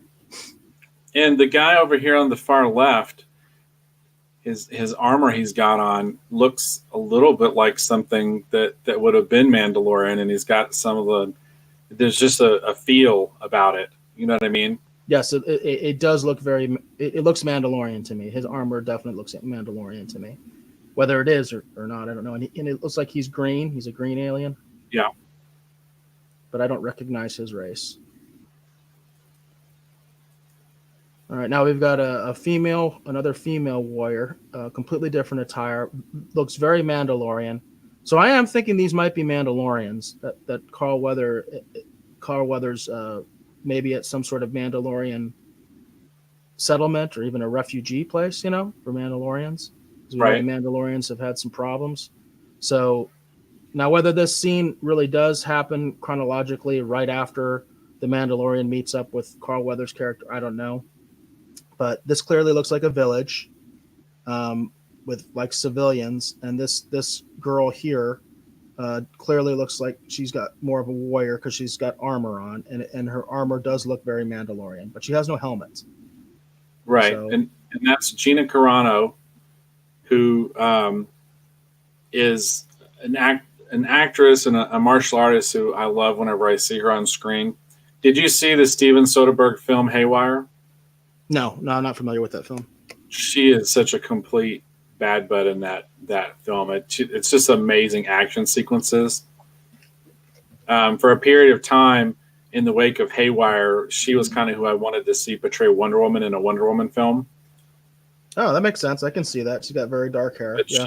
she's like just she's an incredible martial artist. So the fact that she's going to be in this, I'm very excited because it means we're going to get some really amazing martial arts sequences in the show. Okay. So I would say she's definitely probably a Mandalorian. So we'll see. Or she could be some other race, but definitely looks like a soldier, warrior type woman. So, but it is interesting. It looks like she's in some sort of village, and it does look like there's like just regular civilians at this place. And so we got another good shot of the Mandalorian. I do like that the Mandalorian wears the mask all the time. I'm into that. That's part of the mystique of Boba Fett. When he takes the mask off, I hate that. So I personally really hate that. Right. I think one of the cool things about Star Wars was having iconic characters that are in masks. I like that. I think that's really cool. So, and it also helps for the longevity of the franchise because when you have a character in a mask, you can keep using that character forever. It's not so identified with just one particular actor. I like that. So it looks like they're definitely teaming up. They're doing the typical hero, handshake. So two of them are teaming up. This female warrior with the Mandalorian. They've come to some sort of agreement. And we can see real quickly. We could see it looks like we're guessing the Mandalorian walking across a green landscape that looks like it's possibly the same planet where that village was. Right. So, although obviously with the editing, we're meant to believe that. That's the problem sometimes with trailers is they edit these things to obviously put us in a certain mindset of what's happening chronologically, and this could literally be the beginning of the episode. We don't know. We have no idea. So, all right, now we've got somebody here that clearly looks to have some authority, some very menacing authority. This reminds me of Krennic from Rogue One. This character, Right. he's got a very regal cape, and he's accompanied by some dark armored soldiers, and they've clearly just shot the place up. You can see that the place has been all shot up. This kind of looks like the bar we saw earlier. So, and then this character, I believe, is going to be a major character. He clearly is an Imperial. He clearly is, I would say, an Imperial governor, if not a Moff. He has armor. He's accompanied by Death Troopers, it looks like, which we have not seen Death Troopers yeah. Which would be interesting if they establish this guy was some sort of either a mentor or a apprentice for Krennic. That'd be neat. I would like that. and that's why he kind of has this style, and that's why he has Death Troopers. The Death Troopers in Rogue One were shown to be very effective. If they do have Death Troopers, I hope they show them as being very effective and even rivaling the Mandalorian himself. They have Death Troopers. But we can clearly see Imperial regular stormtroopers behind this person. And my guess is this is one of those kind of scenes where the Mandalorian is inside the bar, and this is one of those classic kind of scenes where the bad guy has showed up with his army and has surrounded the Mandalorian. He's going to have to find some way to get out. You know, what's your take on that? Or he could be there because they know that these Imperial impersonators are there, and they could even be potentially after the same person that the Mandalorian's after. Yeah, I also yeah, that's and I'll put that again to my other idea, which is that the Imperial factions themselves could be fragmented. In other words, there could be Imperials going after other Imperials with different agendas. For instance, there could be one group that's already kind of becoming the First Order, and there could be other groups that are much more independent and don't want to have anything to do with that. You know what I mean? No, yeah, for sure. I mean, just think about like if the Empire had fallen, and with Krennic's resources and Tarkin's resources, those guys did not like each other. No. So in the wake of a power vacuum, you could see Tarkin and Krennic fighting over control of something. Yeah. Yeah. And I do like the idea if this guy is somehow connected to Krennic, and the cape is the big thing that I'm focusing on, and the Death Troopers, obviously, I would like that because I loved Rogue One. I really did. So if they're bringing the Death Troopers back and this character has some sort of connection to Krennic, I'm all for it. You know, and if he's represents some sort of specific Imperial faction, I would even like to see if they maybe represent something that's not the First Order, like some other agenda. You know what I mean? I think that'd be kind of cool because then we don't even have to turn to the First Order nonsense. We could just have another Imperial faction with another agenda that's trying to accomplish something else, or maybe specifically opposing whatever agenda of the First Order is starting to happen, if we're going to see that. So, but I like this. And then, okay, here's a cool scene of an IG-88 type droid that's clearly taking out a bunch of people. They look like they're just like regular people, as far as I can tell. Like, they don't look like stormtroopers or anything like that. He's just taking out a bunch of people, maybe a bunch of other bounty hunters. He may be part of this droid army.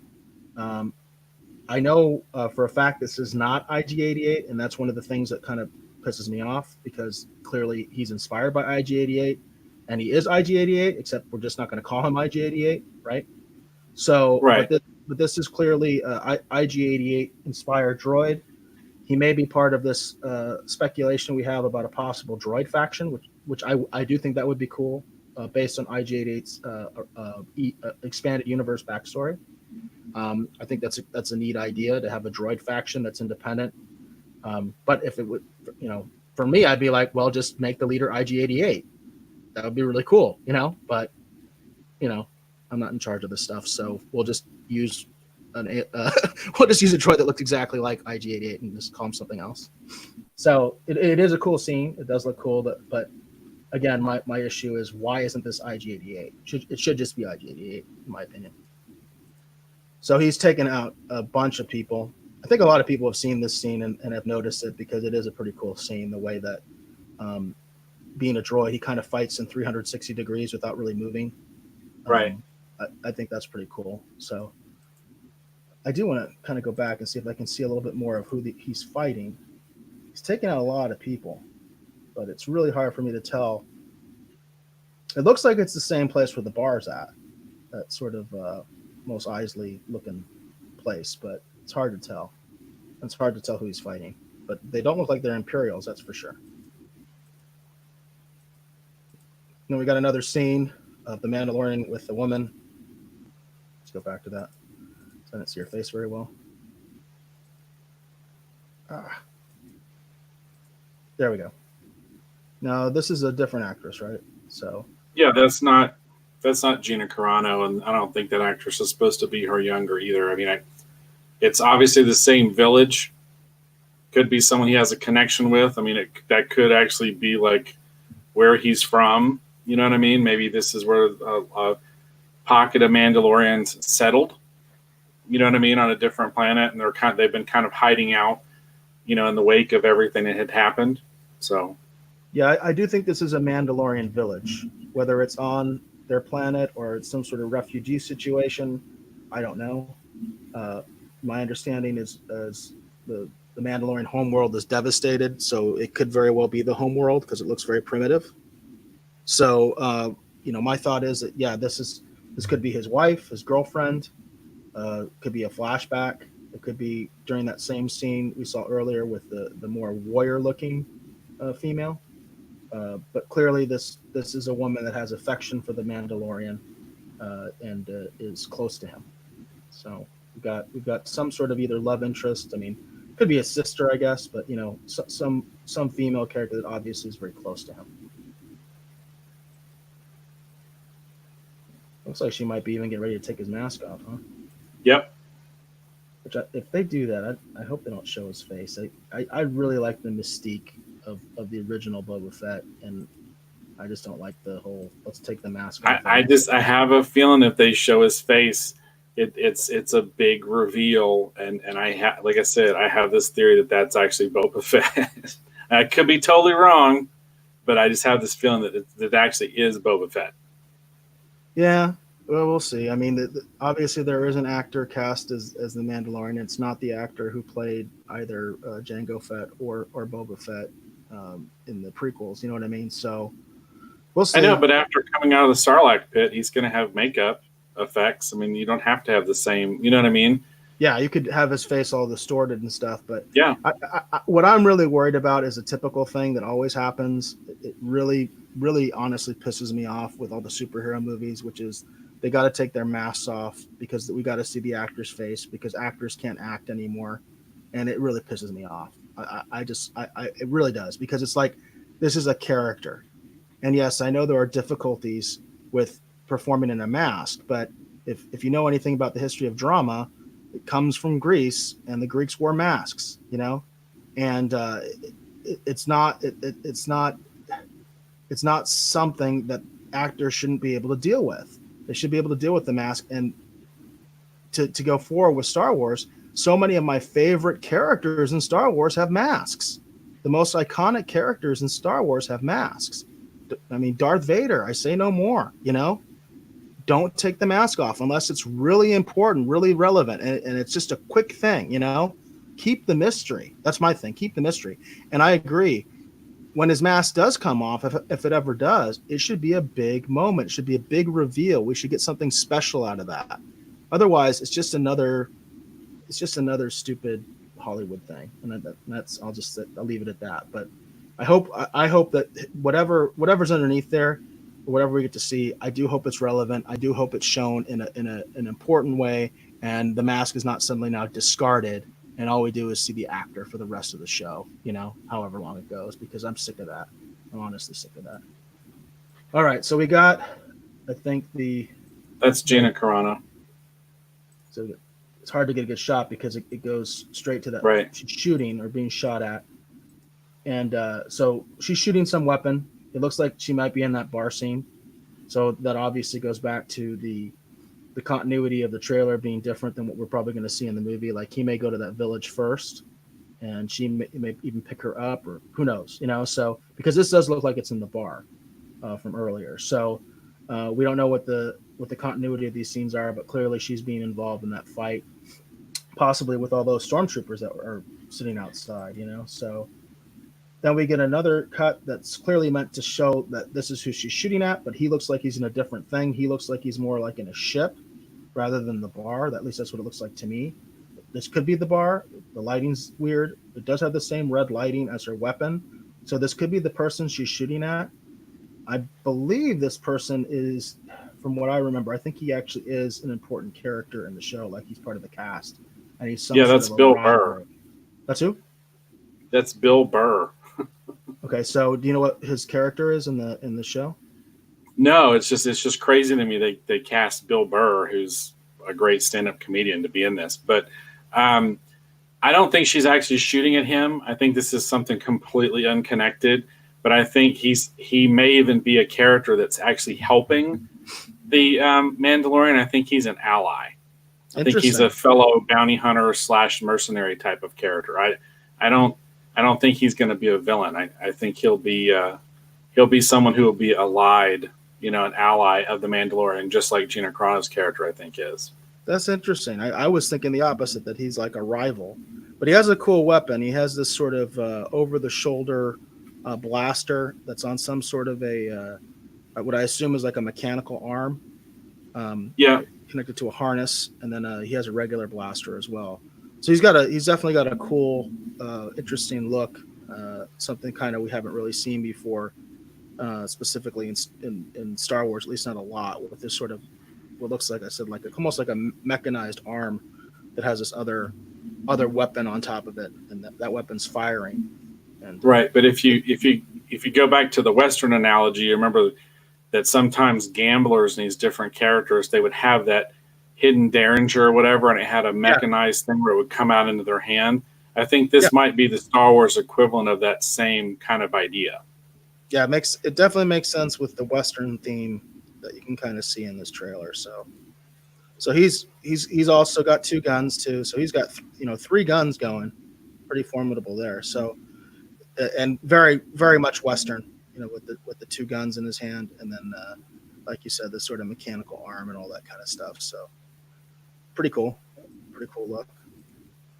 Then we got, looks like we're using the grappling. We're going to be using the grappler a lot, it looks like, in The Mandalorian. I guess that's something Favre really liked. I always liked it too, honestly, from Boba Fett. So this looks like it might be a TIE fighter that he's flying, like he attached to and is flying off. That's what it looks like to me. Um, what do you think? No, it's very reminiscent of a TIE fighter. So it's hard to tell the scale. I don't know how far back he is and what kind of shot this is, but that's what it looked like to me initially. It's got that same kind of color, that sort of grayish. Well, yeah, and if you had the toy as a kid, you can see right here on the right hand side, if you push the button, that's the little part where the little wings on either side would fly off. Yeah, that's what I was thinking too. Yeah. And then you can kind of see what looks like the hatch on the top. So when he flies by it, you can see a little bit better there. Oh, and we can see who's in it. Yeah, it's totally a TIE fighter. Is that the character we saw earlier, the one with all the stormtroopers? Yeah, it's the guy, I don't remember his name, but it's the actor from Breaking Bad. That's him.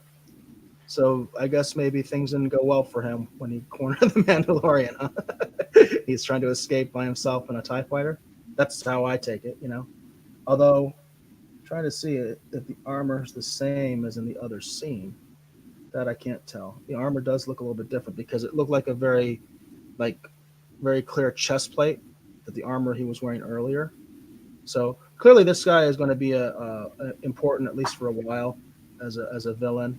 He obviously represents some sort of Imperial remnant, and the Mandalorian has some issues with him. They probably have some history. So, but whether this was like right after the previous scene, or if because they do this with these trailers, this continuity. This could be like an early scene. This could be like in the first episode, and this character ends up actually getting some help. After escaping, barely escaping the Mandalorian, he comes back with his boys. So we'll have to see. But it definitely looks like that he's trying to escape in a TIE fighter, and the Mandalorian has grappled onto it and is trying to get in through the hatch.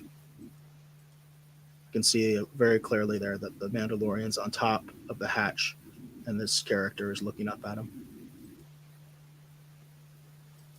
And we got another shot of the kind of more of a hero shot of the Mandalorian. He has the original Boba Fett weapon from the holiday special appearance, the animated version. He has that weapon. Apparently, that weapon is going to be very prominent for him, which is interesting to me that they chose the holiday special weapon. But I know that there's a lot of people that like the holiday special version of Boba Fett. They like the color scheme. They like all this stuff. So but that's clearly from the holiday special. That's clearly, what that is. And then we got The Mandalorian, original series, streaming November 12th from Disney and all their other companies. All right. And that's it. So, overall impressions of the Mandalorian trailer. Well, like I said, I see a lot of fun callbacks to a lot of different things. Um, for example, if you will click over to my screen here for a second, this is Nell from Battle Beyond the Stars. I've seen that ship before. Yeah. Yeah, it's been in a yeah. They did a bunch of really good effect shots with it, and then Roger Corman like repurposed it and used it in all kinds of stuff. I think there's another series that used this ship, and I'm guessing that they were doing it as an homage because I've seen this design before, and um, I have not seen the film you're talking about. So, but the you know it's got that same thing with the two engines on the top. It's all kind of flat on the top, and then the cargo passenger area is on the bottom. So yeah, it looks you're right. It looks almost exactly like the Mandalorian ship. But I think there's another, and I think it was an obscure sci-fi movie too that had a ship that looked like this as well. Yeah, that's what I'm saying. Like Roger Corman, they reused the effect shots they did for Battle Beyond the Stars for a whole bunch of different sci-fi movies that came out afterwards. Yeah. So the Nell was in a bunch of different movies as just random ships, but Nell originally comes from actually Battle Beyond the Stars. So, but yeah, no.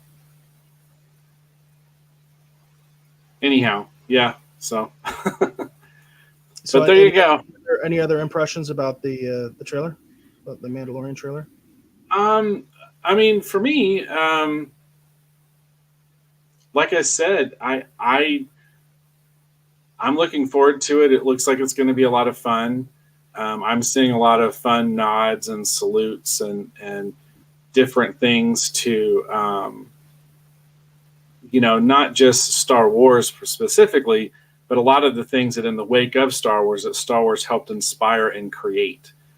And to me, it looks like a huge deep dive into that kind of genre, how Star Wars affected the genre,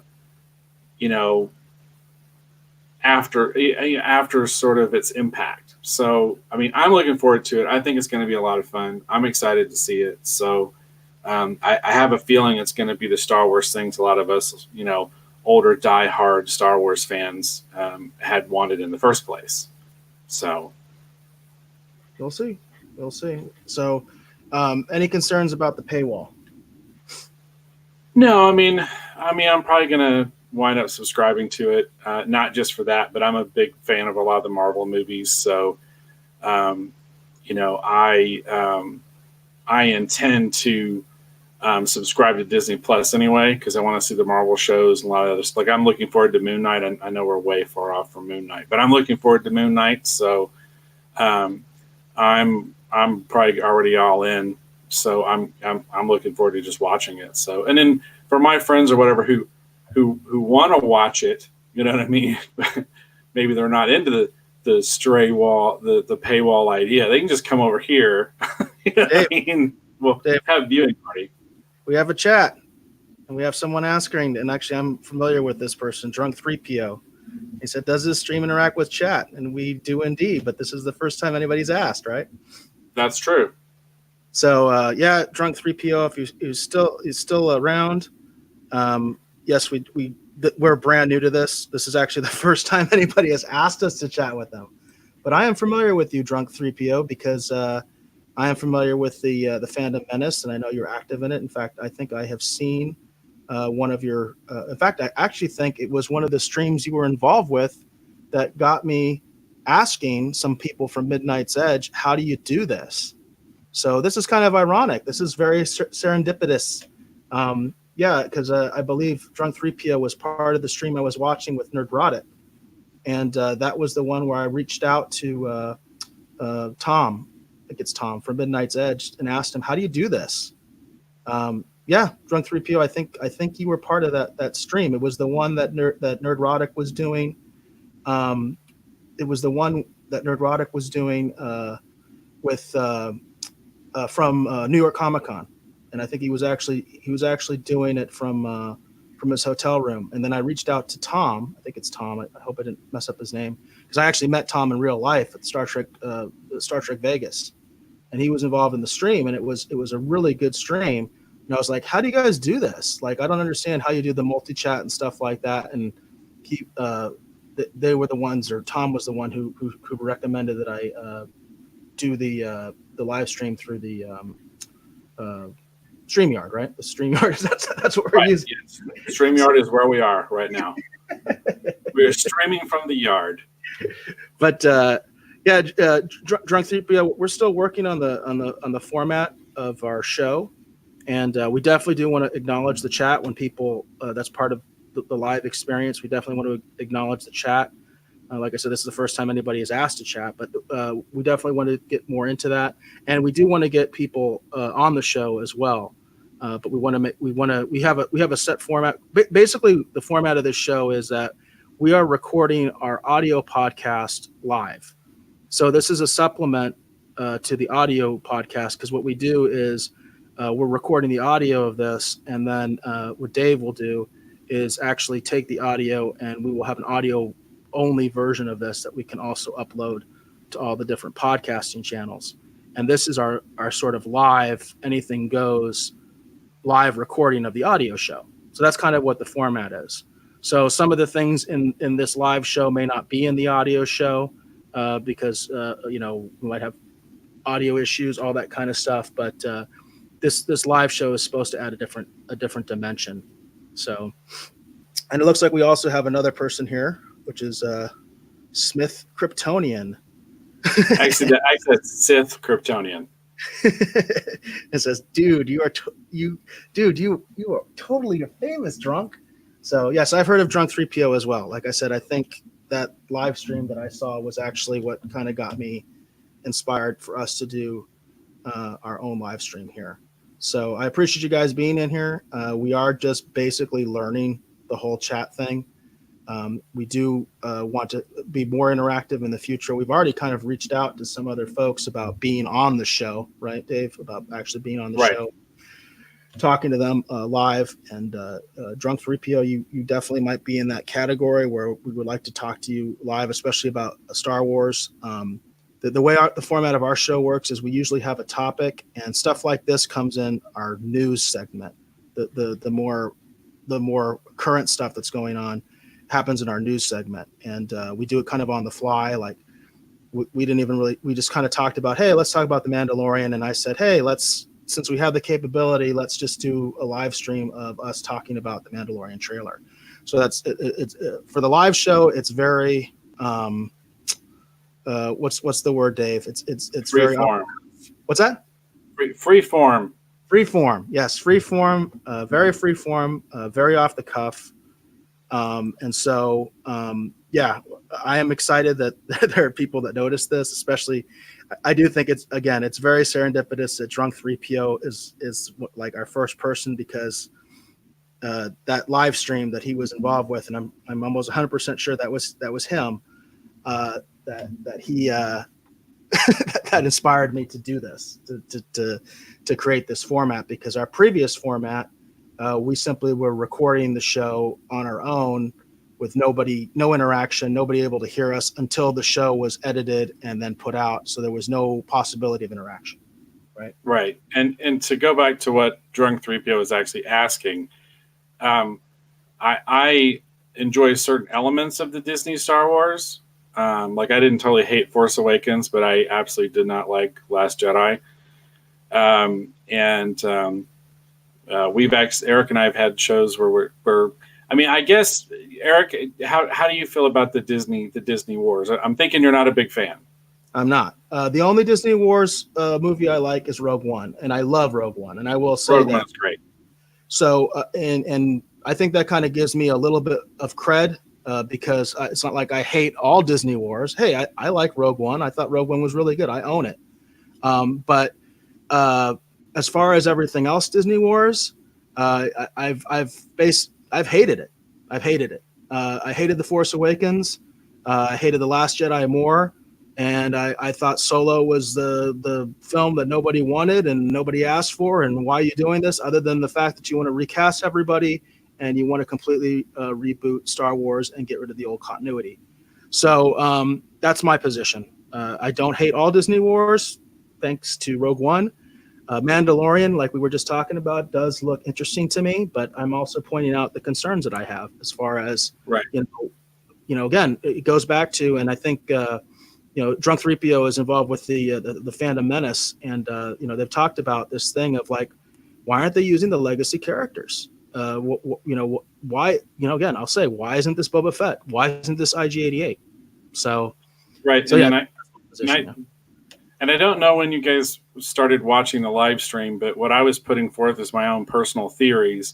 And one of the things we were just talking about, if Eric will go back to the share screen, is I was talking about that I think that what Jon Favreau and what his group is actually doing is, I think they're not just nodding to and saluting to classic Star Wars, but this is Nell from Battle Beyond the Stars, which is a Roger Corman science fiction film that came out in the wake of Star Wars. And the Mandalorian ship reminds me a lot of Nell from Battle Beyond the Stars. So what I was talking about is how I see connections where they're not just nodding to Star Wars, but they're actually nodding to things that Star Wars inspired and created. And there's a lot of cool, Ralph McQuarrie type looking stuff. And of course, this is a James Cameron designed ship right here from Battle Beyond the Stars. And I just think it's interesting that I feel like The Mandalorian might be that show that Star Wars thing that a lot of us fans like myself have been actually looking forward to. So anyhow, that's just kind of my thing. So we're not exactly like for and against, but we're kind of, I guess, in between. So I'm not a diehard fan for the Disney Wars, but I think I'm a little bit more sympathetic to it than Eric is. So we don't exactly represent totally, opposite views, but at the same point, that's one of the things that invites conversation and discussion. You know what I mean?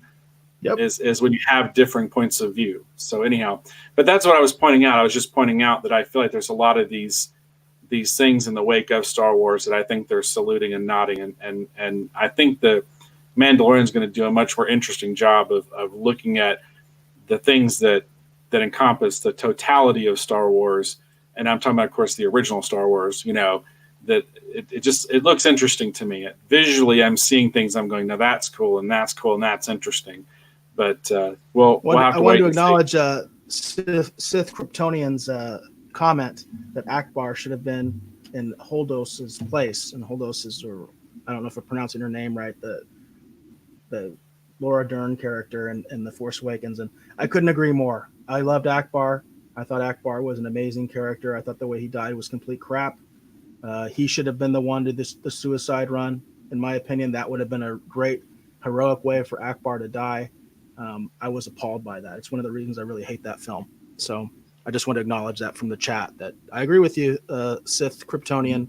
Akbar should have been the one in place of Holdus, or however you pronounce her name. Right, for sure. And actually, we're already at 1:53. I'm not sure how much further you want to go in the news segment before we get to the main topic, because we're running a little long. Yeah, we are running a little long. Well, the one good thing is, remember that because this is a live show and it's supposed to kind of be its own thing, when editing the audio show, we don't have to have all this stuff in here. You know what I mean? No, yeah. We're gonna have to pick and choose. Obviously, we have some pretty good flubs, and things like that. So, right. The audio, the audio can now kind of be the best of our live show. You know what I mean? We can get rid of the problems. If a segment's going too long, you can kind of edit it. All that kind of stuff. That I think that's a part of the fun part of this show. And Drunk 3PO, he said, find us on Twitter, and definitely I will do that. I think I can find you pretty easy, Drunk 3PO. And then also Sith Kryptonian.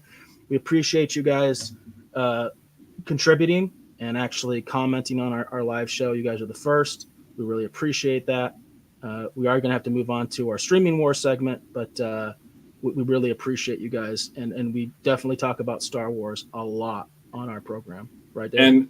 And actually, we'll go ahead and tease it right now. Our main topic for this episode, even though we're running long when we get to it, which is our last segment, is actually going to be a Rise of Skywalker Deadpool. We're gonna we're gonna we're gonna go through and try and figure out who do we think lives and who do we think dies. And I have some very snarky opinions I want to vent on the show, so it'll be interesting. And I do want to acknowledge also Sith Kryptonian. He actually put out his Twitter handle there. It's at Sith KRYPTOYT.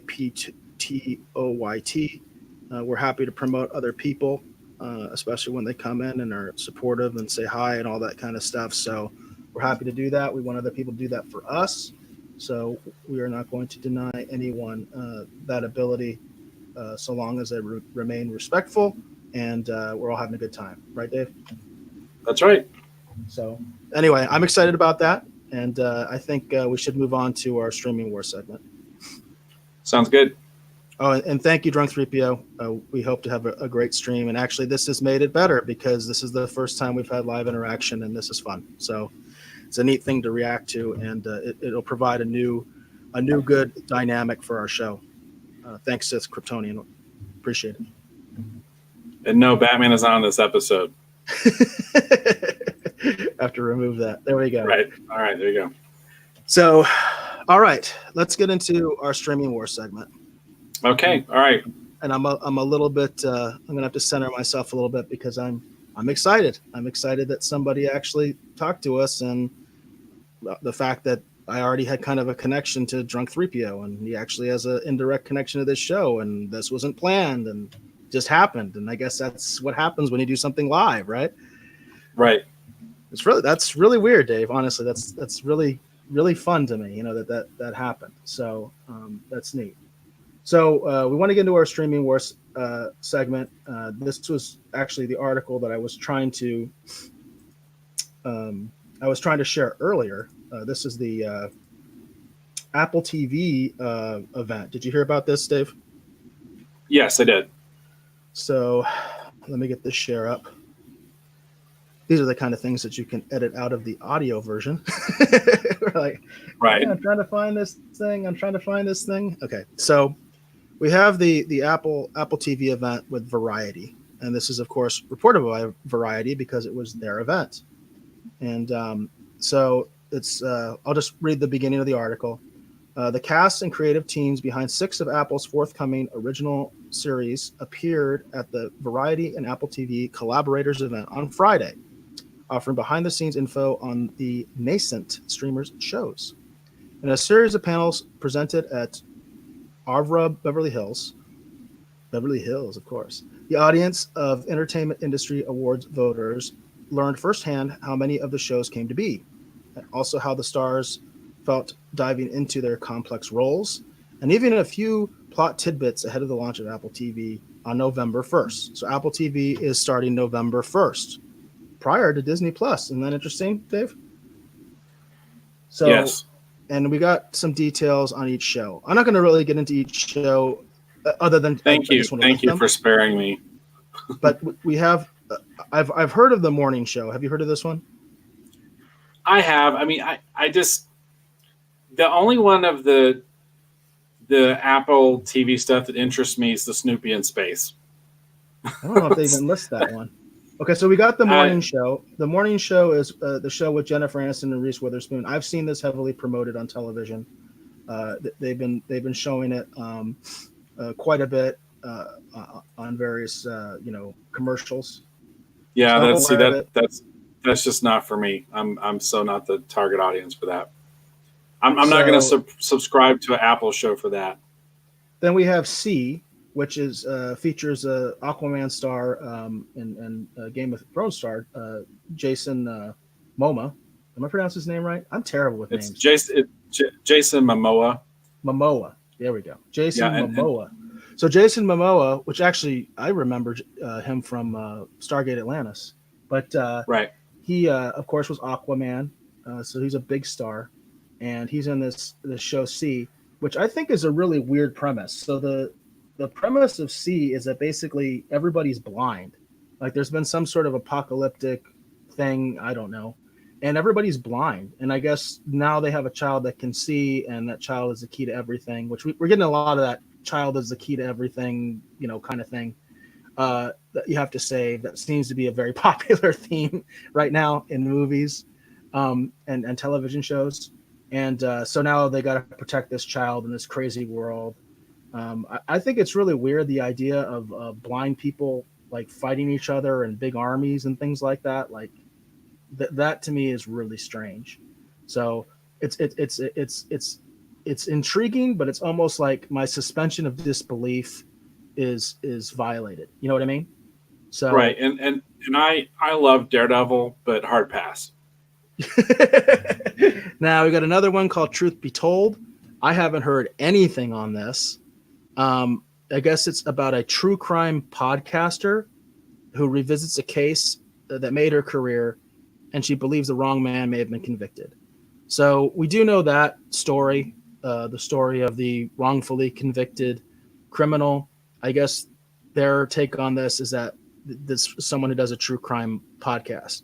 And the funny thing is like I have a background in law enforcement, and I have no interest in true crime podcasts. I just don't get into it. So another hard pass for me. The other one we have is Dickinson.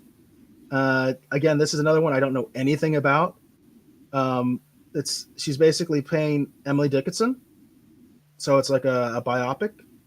So if you like Emily Dickinson, it might be interesting. But I haven't heard anything about this up until seeing this.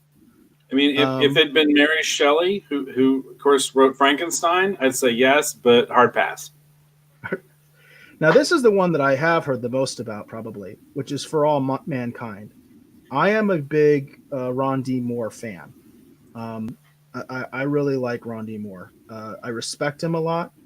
I think that he's one of those guys that I actually am trying to emulate my own career on because I like his path.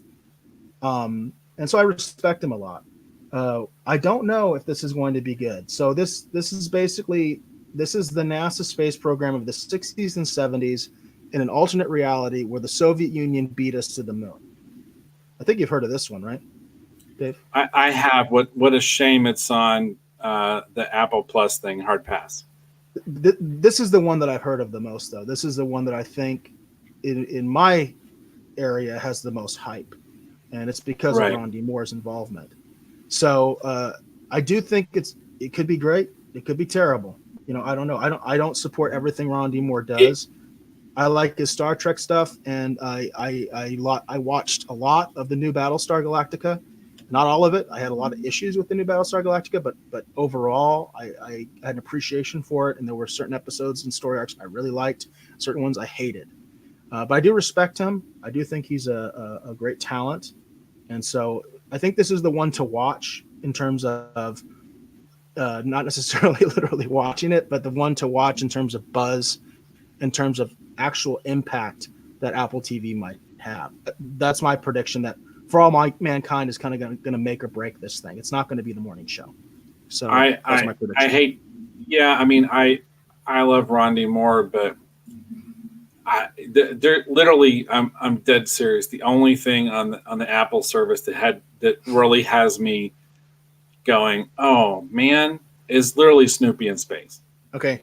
And the irony of that is they don't even mention Snoopy in space in this article. I know.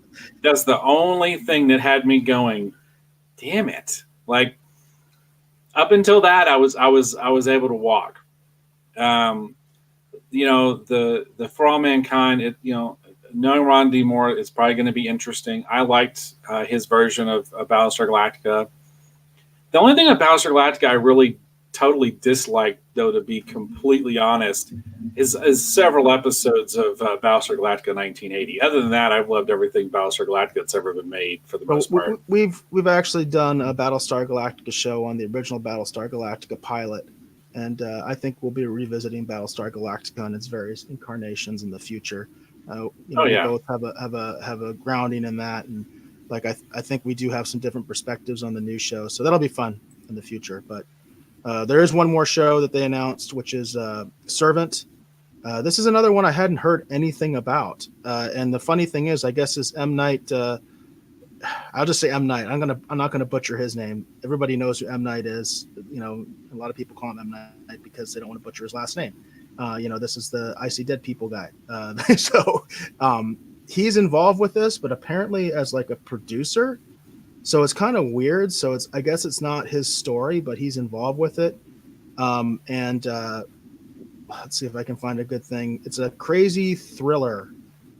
And apparently this is one of those shows where they don't want to tell you anything about it because it's supposed to have a big twist. I guess that's why M. Night's involved with it. It's because, hey, he's the guy who's known for the big twists. So let's not tell anybody about what this show is about. And because M. Night's associated with it, people will get that's the deal. Which, by the way, that's a tendency I see in Hollywood a lot, that they don't want to tell us anything about the story. And I'm kind of getting sick of it because I think telling me the basic ideas and premises of the story is kind of like essential. I do get that, when there's a twist, that people want to keep that secret. But for instance, I'll go back to I See Dead People. What's the real name of that movie? That's The Sixth Sense.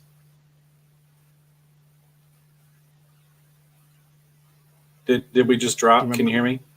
Oh, yeah. I said it. It's the Sixth Sense. Sixth Sense. Okay. So the Sixth Sense is a good example of why I dislike the marketing the way it is today, because the Sixth Sense, we still knew exactly what the movie was about. It was about a kid who could see dead people, right? We just didn't know the twist, right? We didn't know the twist. And to me, that's the way to do a twist. It's not that you can't tell me the plot of the show at all or the plot of the movie at all. I mean, that's how I kind of feel about where we are with the latest Star Wars, the Rise of Skywalker, because I'm like, I have no idea what this movie is going to be about, and the trailers aren't helping me. It's because everybody's like, oh, it's got to be a secret. We got no spoilers. It's like, well, telling me the basic plot of the story is not a spoiler. I mean, if we're at that point, I don't know what to tell people. I mean, I'm just not for that. I like to know the basic idea of what the show is so I can decide whether I want to watch it. I don't want to have to be like, oh, so this is what this show is. Oh, yeah. I mean, to me, to make a long story short, the whole Apple Plus, Apple TV thing, the whole thing for me is just a hard pass. I mean, there's some interesting talent involved in several different things. But I'm just, this is the one streaming service I'm not interested in. And I'm not interested in it for a multitude of reasons because of issues I have with Apple. I bought a lot of stuff on iTunes. I lost a bunch of stuff on iTunes. I started messing stuff around. I've had all kinds of problems just with Apple in general. So I'm so hard pass on their streaming service. The only thing that makes me sad is the fact that they're doing that Snoopy in space thing. It's the one thing I'd like to watch. So later on down the road, if they have an ad-supported version or whatever, hey, cool. I'm down for that. But otherwise, no. I'm just hard pass on the whole Disney thing.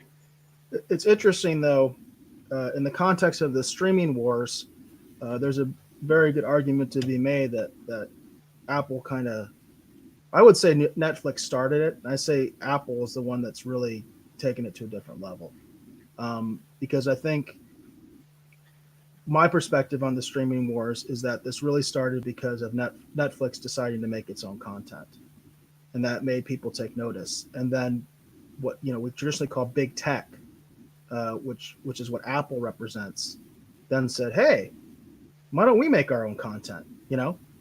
And so everybody started saying we're going to make our own content. It's also related to why Disney is acquiring so much IP, because they're trying to situate themselves in a good place for these streaming wars. And so it's an interesting situation we find ourselves in as fans and consumers, because I agree with you as far as Apple. It's a hard pass for me. I agree with you that Snoopy was the thing that I was looking forward to the most. Although I do think that Ron D. Moore's series is the one that has the most buzz, and I think that Apple's venture is going to be made, or it will either be made or broken by for all mankind. That's what I think. No, yeah, I Um, agree. but because the other shows are just like whatever. But you never know. They could have some sort of a kind of a sleeper hit, where one of those other shows really takes off. I could see being pretty big, and that pun was intended. Um, I could see C being sort of a hit because of who's in it. Because Aquaman is in it, so I could see that, but that premise really defies my suspension of disbelief, and that's why I'm not really interested in it at all. But as far as the network goes, as far as their streaming service, yeah, it's a hard pass for me as well.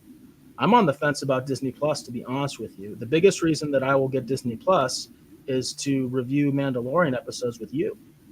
So if you want to do that, but uh, I'm one of those guys. One of the reasons that we started this segment is because I'm one of those guys. It's like I'm really concerned about the streaming wars, and I'm really kind of concerned about where this is all going to go, because I don't want to keep adding more services to watch one show. Like I just said, if I got Disney Plus, I'd get it so I could watch The Mandalorian and review it with you.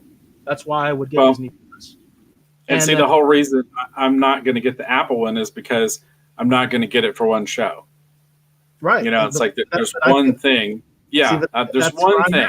at. I'm at the Yeah. point where, well, like, hey, we've already talked about this. I am going to get at least the free trial of CBS All Access, just so you and I can talk about the pilot for Picard. I mean, we're going to do a big buildup for this.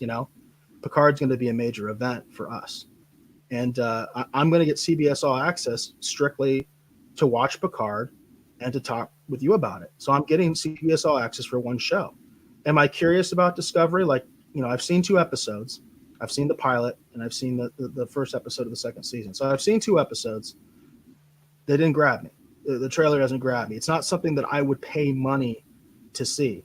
And I also think one of the odd things about CBS All Access, because they're obviously related to streaming wars as well, is they have an ad-based option, but it's just cheaper than the non-ad-based option. And I'm like, why can't you just have a free ad-based option if you're going to have an ad-based option? What's going to happen is we need a competitor like Universal, one of the other companies that's going to be rolling out a streaming service that is primarily ad based and from its revenue model. And then once someone proves it can be highly successful, we're going to see more of the streaming services offer in a totally ad based option. I have a feeling that the reason CBS All Access currently has 2 options, a lower price version with ads and a higher Cadillac version that doesn't have ads. I think the whole reason that exists is so if down the road someone comes out and shows that a totally ad-based platform works really well for them, they can click that switch and they'll have a totally just ad-driven version. I mean, I really think that's going to happen. Yeah, well, the thing is, I mean, there already is a very successful ad-based streaming platform, and that's YouTube. That's the platform we're on. I mean, YouTube is super super successful at what it does, and they have so much creator-owned content out there. Even though obviously there are problems with it, there are problems with the algorithms. There's problems with the bias towards corporate media and things like that. It still is obviously the freest platform out there in every term of the word, because just like what we're doing, anybody can do something on YouTube. So, and it's ad based. And the other funny thing is, yeah, they have YouTube Red, which has Cobra Kai, which I think at some point we want to talk about Cobra Kai on the show. But that's like it. And the funny thing is, like Cobra Kai right now is available for free. The second season is coming out every week for free, and that's kind of a relevant part of the streaming wars as well, because it seems to me that YouTube is already abandoning their premium platform and kind of going with what they know. So we have an insanely popular ad-based platform. So that's my question: is why can't CBS All Access do that? Why can't they have an ad-based version? They can have a premium version with no ads. You know, I, I don't understand why it can't work. Well, I think it can work, but the problem is it's going to take enough. You know, typically a competitor is normally what always forces innovation. When you look at business as a whole. So I think it's going to have to happen. Someone's going to have to show it to be so insanely profitable and so insanely beneficial that the other streaming services are going to have to take notice and go, oh, you know what? Let's try that too. Right now, everyone's looking at Netflix as the model. Netflix doesn't have an ad supported version. Netflix is you pay this, you get access to that, and that's how it works. So everyone is looking at that as the highly successful model that we want to follow. So until some other competitors come out, in my opinion, and basically go, look at this, this is as successful or more successful than what Netflix is doing with an ad supported platform, then the other corporations and stuff will look around and be like, yeah, what do you know?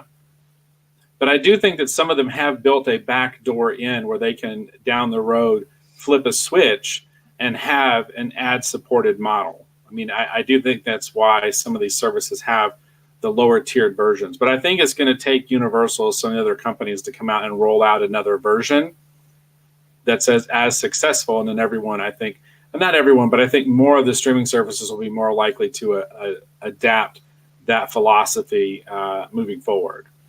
I kind of feel like it's kind of interesting. I kind of feel like, even from what you were just saying, that like the feeling in the industry is that there's blood in the water for the Netflix model, and the reason being that because Netflix is losing so much of their legacy content, because they don't have legacy content, they don't own it.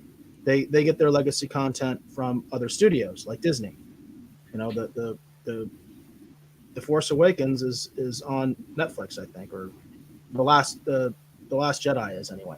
Last Jedi is for sure. And I think Infinity War is on there, Endgame, all sorts of Disney stuff is on Netflix. And of course, the issue is that once Disney Plus is all going, and once those old agreements are done, they're going to lose all that. And of course, Netflix kind of did this to themselves by becoming a studio. And I think they see blood in the water with that model because of what's going to happen to Netflix when they lose all the legacy content. On the other side of it, I wonder if YouTube is so successful that nobody thinks they can compete with YouTube in terms of an ad-based model. Are they so big? Are they essentially a monopoly? No, I don't think it's that. I really don't. I seriously think it's just as simple as people are looking at Netflix as the thing to emulate. But why wouldn't until for a long time? Well, honestly, a lot of people were trying to emulate YouTube and failed. There are several platforms that have come and gone that you may have never heard of that tried to compete with YouTube and they were not successful. Right, but I think most of the entertainment companies have a closer association with Netflix, so they look at Netflix as what they want to emulate. Like if you look at it, most of the large entertainment corporations up until recently had an adversarial role with YouTube. Stop illegally playing this. Stop illegally showing this. Stop illegally this. Like that's the whole point of the copyright strikes and all the other nonsense that a lot of the YouTube people like myself have been dealing with, even though we're not streaming their content per se. You understand what I'm saying? Like I have a feeling that it kind of makes me think that that's a pretty interesting point, because it makes me think that a lot of what's happening on YouTube now seems to be more geared towards helping out the more corporate channels and those that sing their praises. And I wonder if a lot of this comes down to all these, copyright issues and things like that. And behind the scenes, YouTube is trying to be friendlier with the big studios and the corporate entities and say, okay, we'll promote your stuff. We'll promote your stuff over the stuff that really built our platform. We'll promote your stuff, and maybe you can get rid of some of these copyright strikes and things like that. Kind of a tit Right. for tat And, situation. and see, the way I look at it is like this: YouTube's like pirate radio to an extent, and then you go over here and you look at Netflix, and Netflix is that different, highly successful cable network kind of idea. Yeah. So I think the entertainment companies see what Netflix is, and because too, like I said, they have a close association. They're licensing their content to Netflix, so they see what they're getting back in terms of revenue, and they see how profitable Netflix is, and how Netflix is now becoming a competitor, even though they were just licensing to them their content. So I just honestly, I can just see where they look at Netflix as something to emulate, whereas YouTube is not.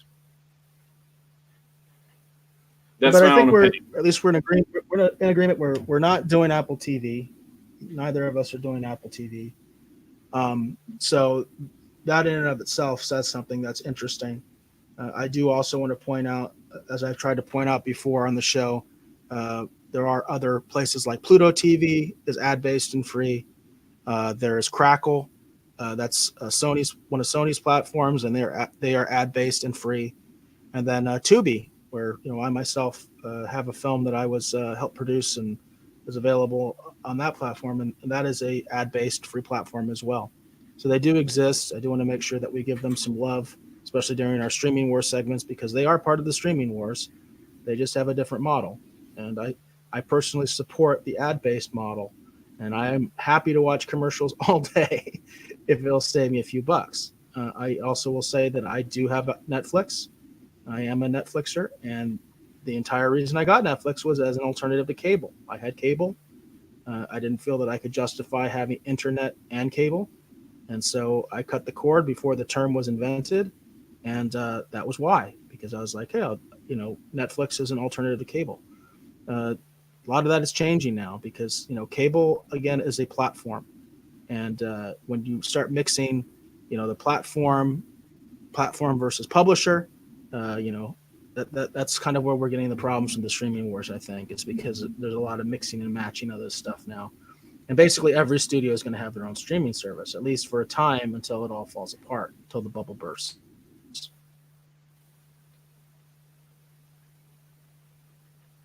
Right, I totally agree. And then I did want to add one last thing. Oh, go ahead. No, go ahead. I had one last thing with the streaming war segment, which this is an article from I think a little ways back. No, not too bad. October 21st. So, not too bad. But Nielsen has got into the streaming wars to an extent, and so this article is from the Hollywood Reporter, dated October 21st, and it's Nielsen releases first ratings for Amazon The Boys, draws 4 million viewers, which is pretty interesting. So if you get into this and some of the other coverage, Nielsen is finally starting to get into rating Amazon and Netflix. And this is going to be very, very interesting. And this is a very interesting addition to the streaming wars, because if they're going to do it to Netflix and to Amazon, they're going to do it to everybody. And one of the things about the streaming platforms is Netflix established this sort of precedent where they never released their numbers. They never told us what their numbers were. If they did, it was like, okay, we'll tell you about this one show that was really successful. Netflix is very secretive about how many people are actually watching their shows. And so Nielsen coming in and also being a contender in these streaming wars, I think is very interesting. For me, as someone who's commentating, I'm really into this because I want to know what the numbers are. Thing within the Trek community about what are the real numbers of Discovery. And of course, CBS All Access has basically taken the same model as Netflix, and they're very secretive about their ratings. They'll talk to you about subscribers, right? They both talk about how many subscribers they have. That stuff is well reported. Right. But that doesn't tell you which shows are actually being watched and how many people. So I'm honestly kind of excited about Nielsen getting into the streaming wars. And I think this is pretty telling of some of the interesting stuff we're going to find out, because 4 million viewers is not great. Now, here's the other side of this. One of the reasons that the streaming platforms like Netflix and Amazon don't like ratings and don't like to don't like Nielsen in particular, okay, is because Nielsen only does what's on TV. In other words, if you're using your phone, if you're using your computer, if you're using your tablet, Nielsen doesn't record those numbers. They only record what's being shown on a television set. Okay. So this is a legitimate gripe for a streaming service. And by the way, the Nielsen streaming, what Nielsen does with the streaming services is called Nielsen's SVOD. So, which I can't remember what that stands for, but that's Nielsen's division that's is getting involved with the streaming ratings. So they only tell you what's being put on TV. So I do understand that gripe from these streaming services. Say, hey, well, that's not the only way people watch our show. That's also true of a lot of broadcast television, because a lot of the broadcast networks actually have a free streaming service attached to them. Most of them do, in fact. We've talked about the CW has a version of this, right? So you can actually stream these shows in addition to, you can stream them on other platforms besides just watching them on your television. So I understand the problem, but the thing is, to me, I'm not going to take Netflix and Amazon's side on this, because if they release the numbers themselves, well, we wouldn't have a problem, would we? But you guys don't want to release the numbers. You don't want to tell us anything. So I'd rather have something from Nielsen than nothing from you guys. Right. Yeah, I mean, I don't know. I mean, it's there used to be a time when a lot of this different information was available in different forms, and different people could access it.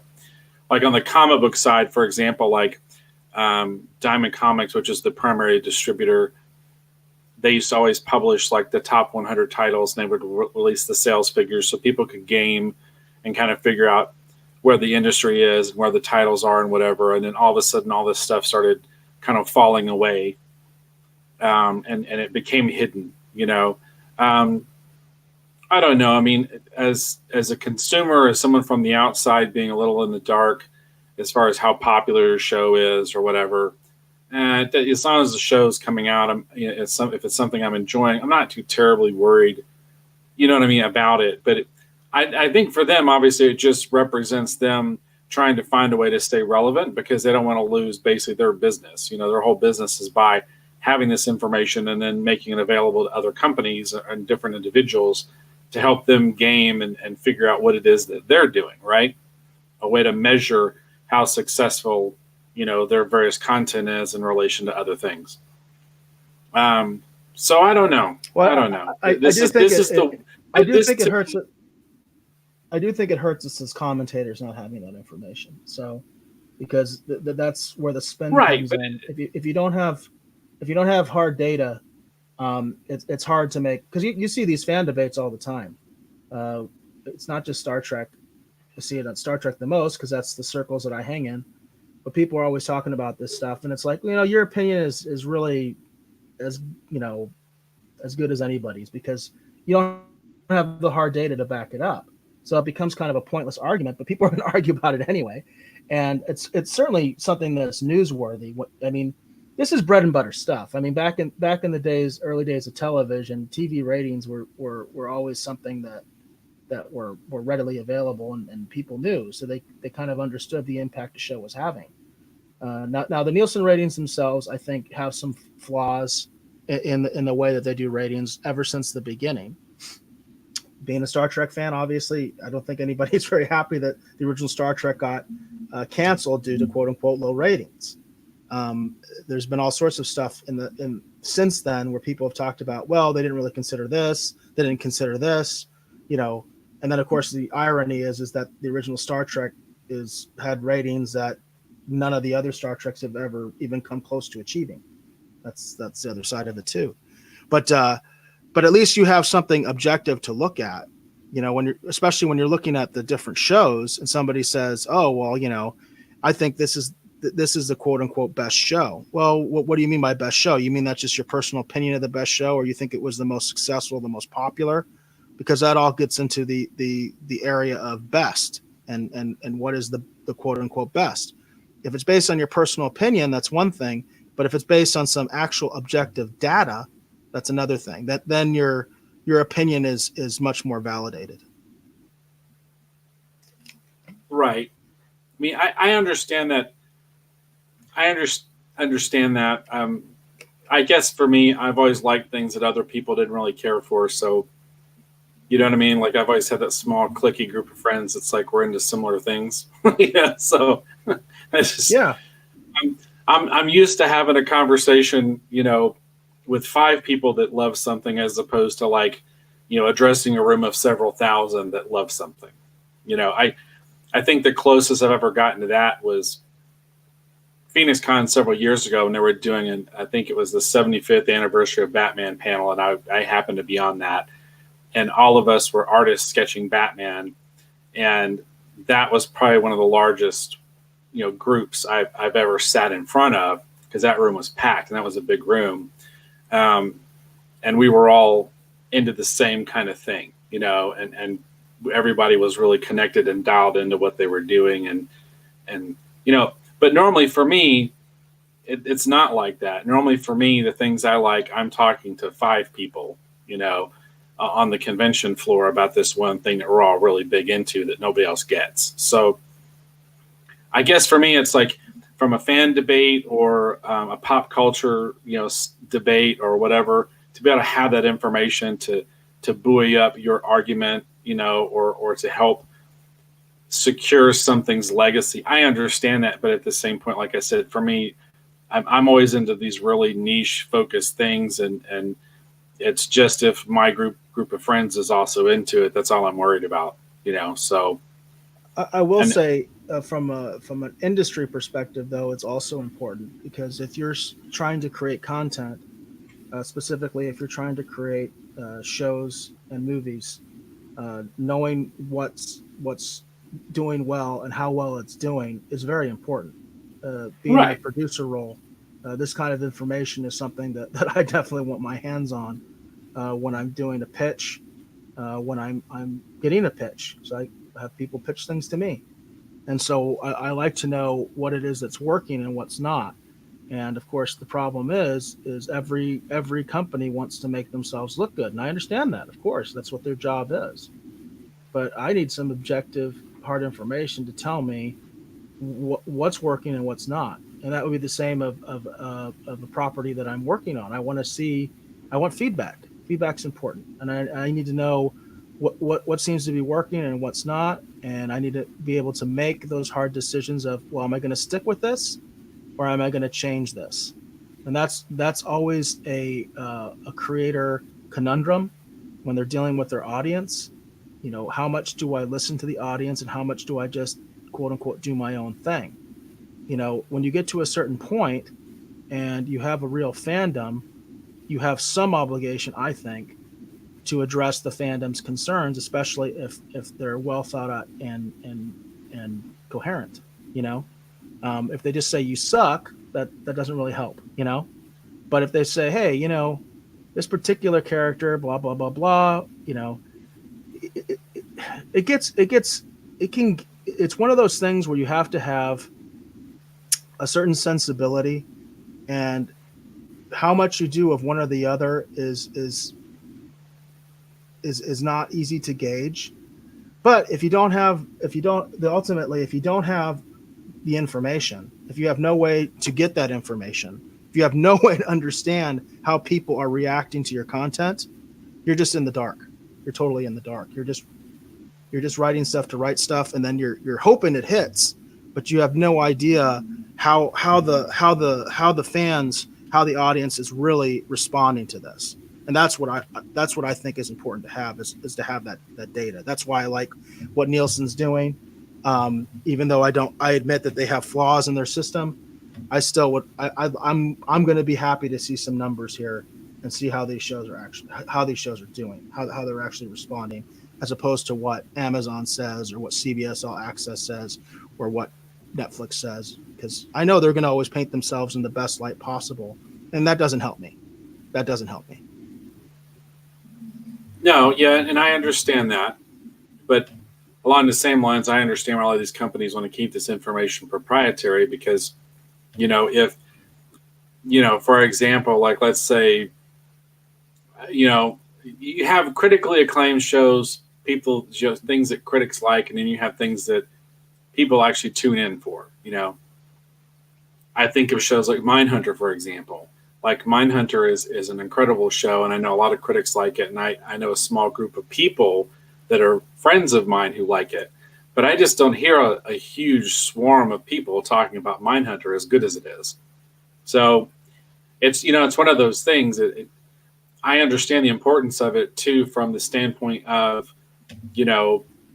someone who's producing content, because I'm not a producer like of movies and TV shows, but I'm writing, drawing, and creating various comic books and creating different kinds of IP on myself, and that's my primary focus. That's how I ideally make a living, is by creating things. So I understand the importance of being able to look at something and go, this is super popular, maybe we should do something like this. I get that, but I also understand that's the same reason why these companies want to keep it proprietary. They don't want you to know this is their most successful thing, because they don't want a bunch of people creating a similar like thing to compete with it. So I get it. Well, at the end of the day, we'll just have to see how the streaming war settles, because as you've already stated, not all these services are going to survive this. I wonder who's going to be the first person to pack it in and license their content to someone else. I wonder what the shakeout's going to be when the consolidation and everything hits. It's going to be interesting, and it's going to be weird. And funny enough, I actually think the first casualty of this is actually going to be the DC Universe app. I think that's going to be the first casualty of the streaming wars. That's interesting. I think I can see that. Although I argue that we've already had the first casualty. I think the first casualty was Fox. I think that's why Fox was acquired by Disney. I think they saw the landscape that was going to be in front of them, and they got out because they knew that they were not equipped to deal with this. Time Warner's in a much better position actually to deal with this, but I can see that particular platform failing. But that doesn't mean Time Warner is going to be out of it. Time Warner has resources through AT&T that they can definitely put something good together, and I think they will weather the streaming wars overall. But yeah, I can see that particular app. But I think that I personally argue that the first big casualty was Fox, because right? I think they saw the coming landscape and they got out. And I can see that, but what I mean is that I think the DC Universe app is going to be the first victim of this, because what's going to happen is it's going to get folded into something else. Yeah, well, that makes sense. I don't think it's going to fail, just on its own because the competition is going to crush it. I just see the way Warner Brothers does things, and with HBO Max or whatever getting ready to roll out, I can see them just taking that and then folding that into what they're already doing. My fear, my concern, my worry is what's going to happen with the comics portion of the DC Universe app, because that's the thing that makes it truly unique. And I wonder if that's just going to go away, because we do need people to discover and read comics, and they need to get used to exploring them and learning about them, in a digital format, because I think that's where most of the independent stuff's going to have to go, with costs going the way that they're going, is in a digital format. And I was hoping that the DC Universe app would be more successful and you'd hear more people talking about it. But even with their shows, the funny thing is, a few of those shows people are talking about, but people aren't really even talking about those shows very much. And there's all this amazing content that's available on the comics side that I know lots of people are reading on the DC Universe app, but I don't see anybody really talking about the DC Universe app. And I think that's going to be the real tragedy, is when it gets folded into something else. I think the first thing to get jettisoned is going to be the comics portion. And I think that's what makes that what DC Universe and what DC Comics represents to Time Warner. I think that's what makes it truly unique, is the way it can be an and a creation, an IP creation lab where you can tinker and come up with things that could be a winning formula in a different, medium, but I don't know. We'll have to see what happens. But I just have a feeling that the DC Universe app will probably be we'll call it the next casualty. And I think the real loser on that is going to be the comics division, because that part of it, which is important right now to the DC Universe app, I think that's going to be the first thing to go. Yeah, I can see that. So do we want to move into the main topic? Yeah, I think we're good. Okay, cool. So just real quick, I noticed from the title of this episode, did you watch some of was it Living with Myself or Living with Yourself? Or Yes, I watched all of it. okay. Because we talked about doing that Star Wars Deadpool as well. So yeah. Okay. So I guess live we'll figure it out. Do you want to do the because I thought we had more fun doing the Star Wars Deadpool. Yeah, we can do the Deadpool. Okay. And then do you want to do this other thing maybe for the next episode? We can do that too. That sounds good okay, just because we're at 2:40 right now, so we're running really super long. Yeah, I gotcha. So let me go ahead and pull the.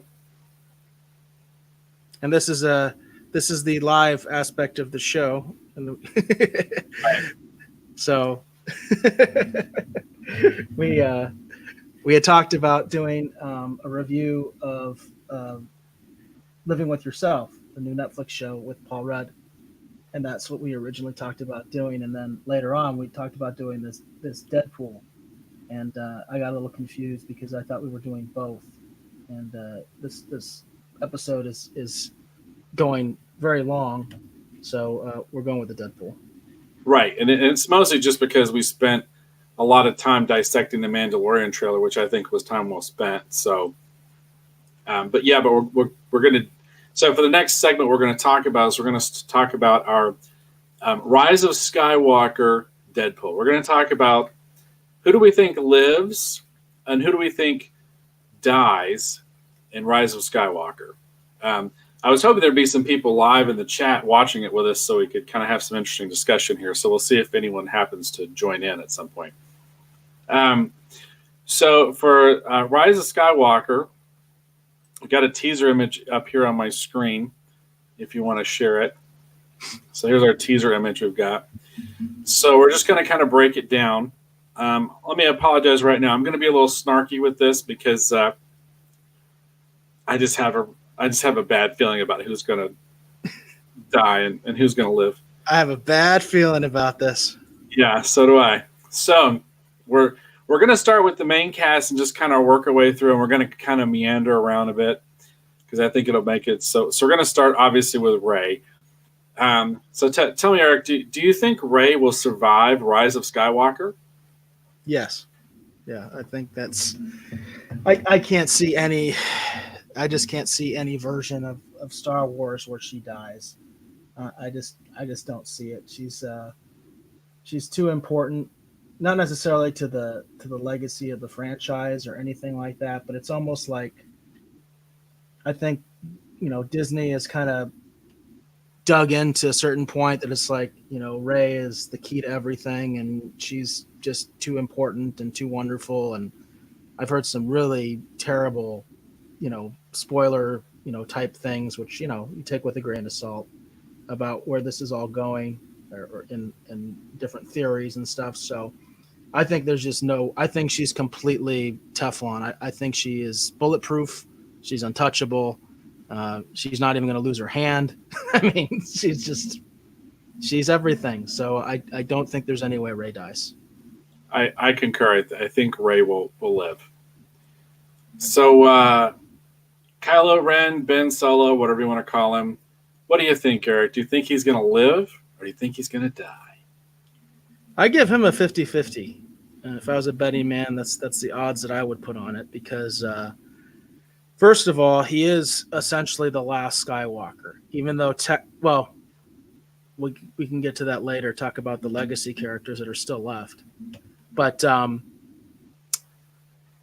this is being marketed as the end of the original saga. And of course, the original saga was supposed to be 9 parts.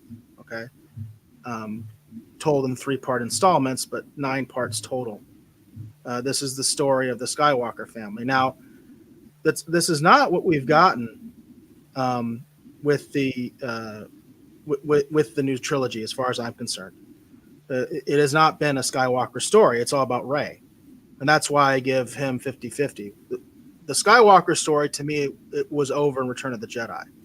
What we're seeing now are fragments of fan service and incoherent garbage that doesn't even hold a candle to what the EU was trying to do. And we're getting like the leftovers of it.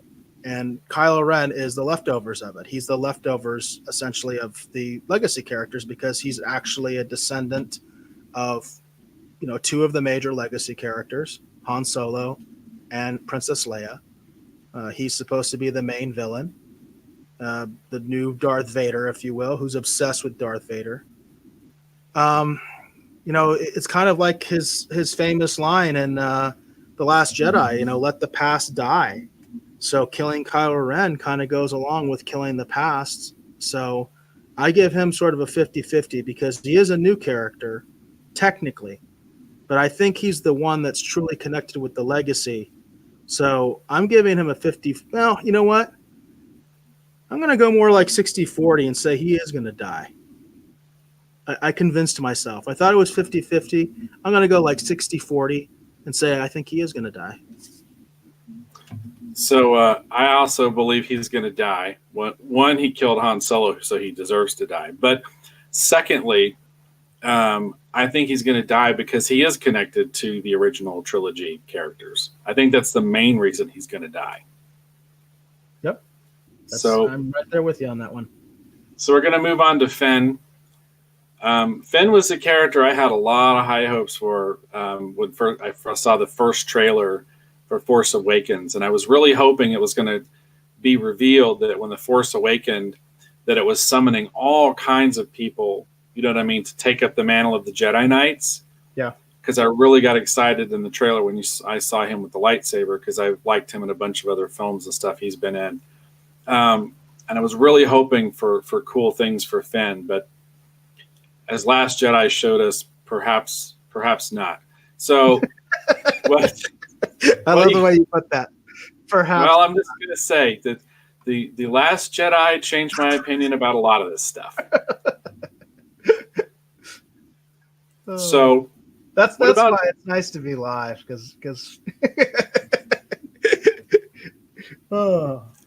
So Finn.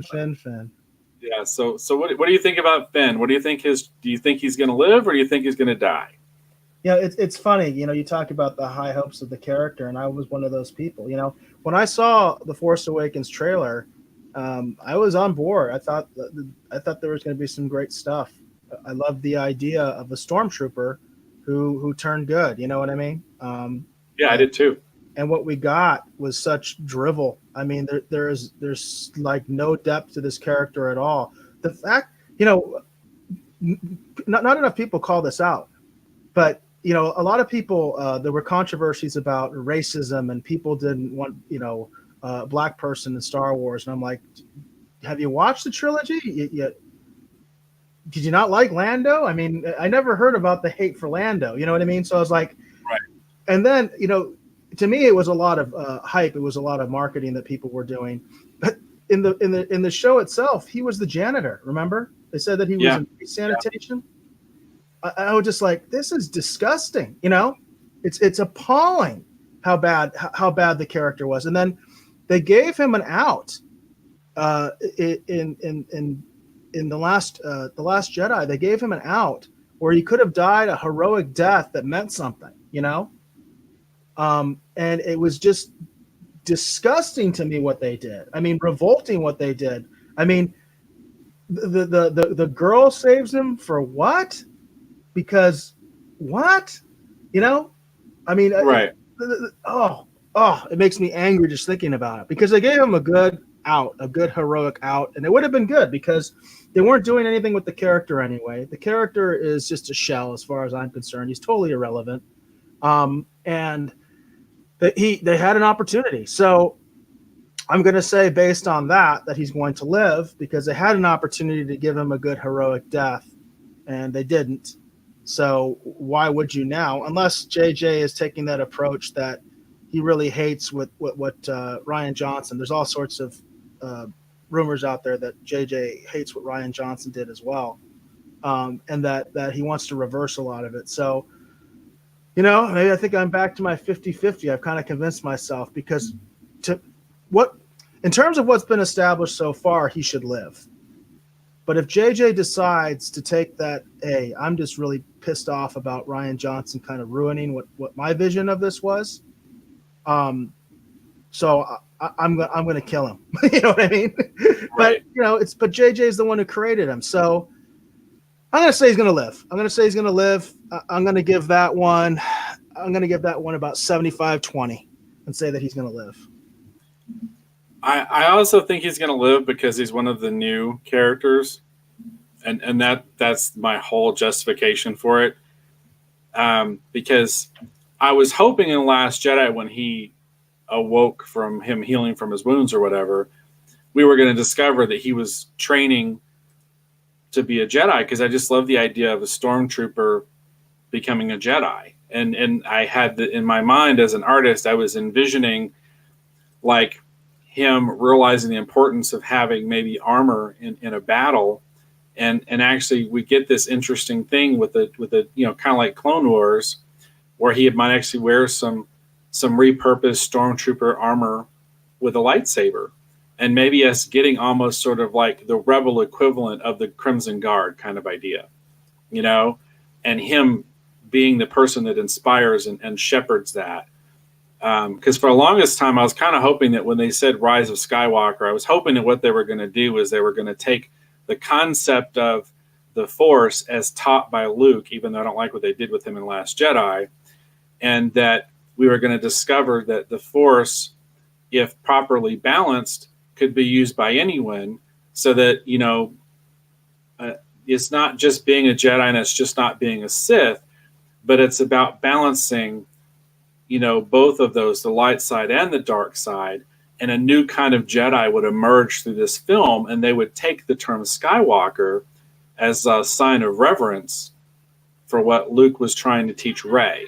And so Rise of Skywalker meant that we were going to take Jedis and there was going to be a new form, and it was going to be called Skywalkers. That's what I thought. Clearly from watching the trailer, no one had this idea. So Finn is going to live just because he's one of the new characters. Even though I have all these visionary ideas of what I think would be cool, I think he's just going to live because he's one of the new characters. And then that's going to be it. I mean, seriously, when I saw him pick up that lightsaber in the original Force Awakens trailer, I was so jazzed because I thought that they were going to tell us, again, that you didn't have to be born with some special gift to be a Jedi, that anyone could be a Jedi. And even though I know Rise of Jedi tries to give us that idea, it also reinforces the idea that only certain people born with that ability can become a Jedi. Because I don't know how I feel about that, by the way. That's a big, you just opened up a big can of worms, canon debate there, because I don't know how I feel about the forces for everyone kind of thing. There was actually a line that I liked in the Force Awakens when Finn actually says that they're going to use the Force to blow up Starkiller Base. And, Harrison Ford in his very snarky Han Solo way says, that's not how the Force works, except right. that is how the Force worked in the movie. Right. I would argue, actually, you got your wish. That is how the Force works in the movie. That's how it works in the new movies completely. Whether it's stated that way, that's how it works. And I don't like that at all, personally. It was well established that the Jedi would have to seek out specific people that had sort of a connection to the Force to begin with, right. And that's the way it works. In fact, Lucas took it a step further, and he said that it's based on the midichlorians, and it's based on how many midichlorians you have, and either you have them or you don't, and that's it. That's how the Force works. Either you got the midichlorians or you don't have the midichlorians. So, and then that has to do with the level of your power, is how many midichlorians you have, in conjunction with training. And so you kind of, you get it. You have the idea that yes, you sort of have to have a predisposition to this, like everything else in life.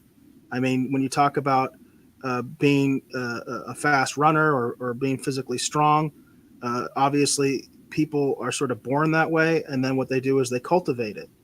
So to me, I like the idea of the Force being something that, yeah, people are born with various levels of propensity for it, or lack thereof, perhaps, but they also have to train and get better at it. What I don't like is a person picking up a lightsaber, which that doesn't make any sense at all, because a lightsaber really doesn't have anything to do with the Force. It's just the weapon that the Jedis use.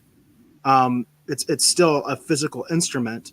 The idea that you're going to be good at wielding a sword, because that's what a lightsaber is, just because of the Force, yeah, I'm not down with that at all. You need training, you need skill, you need all that kind of stuff. So, to me, it's a combination of the two. And so I was never on board with the Forces for everyone kind of thing, I guess. That's just not something that I like. So what I meant by that is this, okay? Just like with athletics and everything, and I trained in martial arts for a lot of years, and this is kind of the perspective I'm taking with it. Some people take to it easier and have more physical gifts, and then other people have to work at it harder. You know what I mean? But are still able to attain a certain level of command of whatever it is that they want to learn how to do through discipline.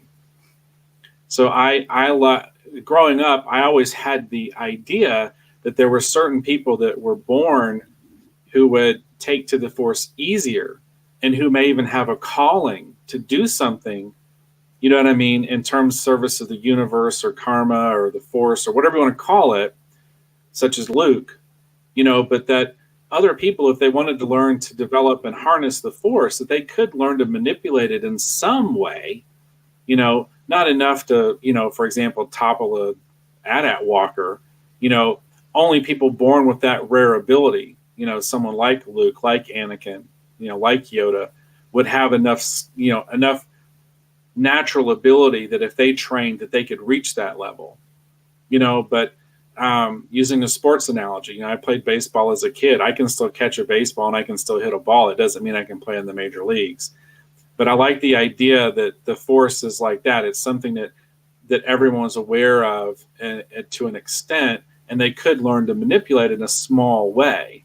And every once in a while, you might get lucky and hit a home run, But I like that concept better than, a small group of people are just born with this specific thing. And if you don't have that, you could never do it.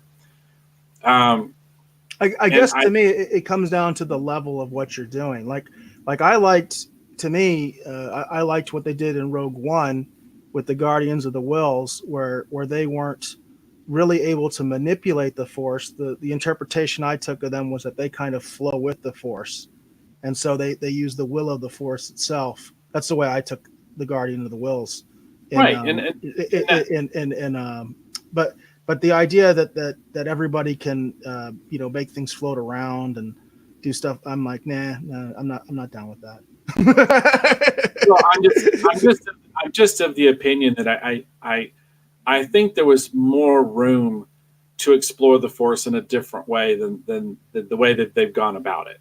Because when I heard that they were going to, with Force Awakens, that they were taking a look at the original Star Wars films, they were taking a look at the prequels, and they were figuring out what to keep and what to tinker with, I was hoping their concept of the Force was going to evolve a little bit more. You're still going to have those people that, are kind of like Highlanders, you know what I mean, that are truly unique, and there can be only one kind of idea, but also, too, you're going to have other people that are aware and able to manipulate it in some small fashion. You know what I mean? That's just what I wanted to believe. But the point is this, okay? Finn is none of those things. He's going to live because he's a new character. Moving on. So Poe Dameron It's another character I was really excited about when they were talking about Force Awakens. I love the idea of a Maverick, Top Gun, X-Wing pilot guy being featured in an important part of these movies. I was very excited again about this character before Force Awakens came out. So what do you think, Eric? Rise of Skywalker. You think Poe Dameron is gonna survive it, or you think he's gonna die? Well, I do want to say that with Poe Dameron, I didn't have the same thing with Finn. With Poe Dameron, when I first heard his little comments, I think from the actor, where he was talking about, yeah, I'm sort of like the new Han Solo. I was like, yeah, you're not going to be the new Han Solo. This is total hype. This is crap. And I was right. The character is total hype. He's crap. My first reaction to is he going to die or not is who cares? I don't think anybody cares. But being that I think I'll go with your kind of philosophy with Finn, that because he's a new character, he'll live. But my initial reaction really is, who cares? I mean, does anybody really care about this character? I didn't get those comments that he said his character is like the new Han Solo. All I heard was that they were hoping to create a Maverick, Top Gun type of a fighter pilot character for Star Wars. Similar to like, Wedge Antilles was in, the Rogue Squadron books and such on and so forth. And I love that idea, right? So I liked him in Force Awakens, but then I look at Last Jedi, and he spends most of his time trying to engineer a mutiny on board a very slow-moving starship. So, yeah, I don't even want to talk about it. It's starting to get. I know, but that's not what you said you guys were going to do with this character. Like, why is he like? And Leia's talking to him like, "I hoped you would be one to command." It's like, command what? He's a fighter pilot. I mean, he might command a squadron, but his first best destiny, to use a Star Trek quote, his first best destiny should be in the cockpit of his ship with BB-8 at his side. You know what I mean? Like fighting the good fight. Like that's what I was told he was created for. Why is he standing on board a slow-moving ship trying to engineer a mutiny? Like, anyhow. Because no male character in that movie was allowed to do anything that made any sense. They weren't allowed to show any competency. They weren't allowed to show any positive attributes whatsoever. Every single male character in that movie was an idiot, a coward, pathetic, pathetic. So that's why I say I don't even want to get into it, because it just makes me angry, because that's what that movie was. Not even their new characters had to be idiots and cowards. I was just like, this is ridiculous how bad this is. So, right. And then I look at the stuff that they've shown us so far for Rise of Skywalker, and he's on the ground and he's running around with people. And I'm like, I thought he was an X-Wing pilot, so I think Poe will live just because he's one of the newer characters. But I feel like that what we were told he was going to be and what he's turned out to be are just two completely different things. I think his first best destiny, if they'd done it right, could have been as that cool Top Gun Maverick X-Wing fighter pilot, because that's something that we read about in a lot of the novels and stuff, but except for Luke, we didn't get to see a whole lot of it. I mean, we saw Wedge in the different battles, but we never really followed one of those characters through and saw what their adventures were through their eyes in a more direct, literal sense. Like they weren't one of the stars, and everyone loves the X-Wings and they love the space battles. And I feel like this is such a tremendous, huge missed opportunity to follow along in a character, in the cockpit of one of those. You know what I mean? One of my favorite things about Rogue One is I almost lost it when they're doing the attack on the planet, and it dawned on me as the X-Wings and everyone's flying in and they're reporting in before they start their combat runs. That's right. The fighter pilots that did the Death Star run, they're still alive. We're going to get to see them win. You know what I mean? Yeah. And I loved seeing all the original X-Wing pilots be heroes, and actually win the day. That was that. I love Rogue One. That's such a cool movie. Yeah, I love it too. And I love, well, the thing is, I always loved Red Leader and I always thought Green Leader was cool, even though he kind of freaks out and all that stuff. But I always had every growing up, I had like love for Porkins. You know what I mean? Like I like knew like every single one of those pilots. And I even have a Porkins action figure. I have a Porkins action figure. Well, there you go.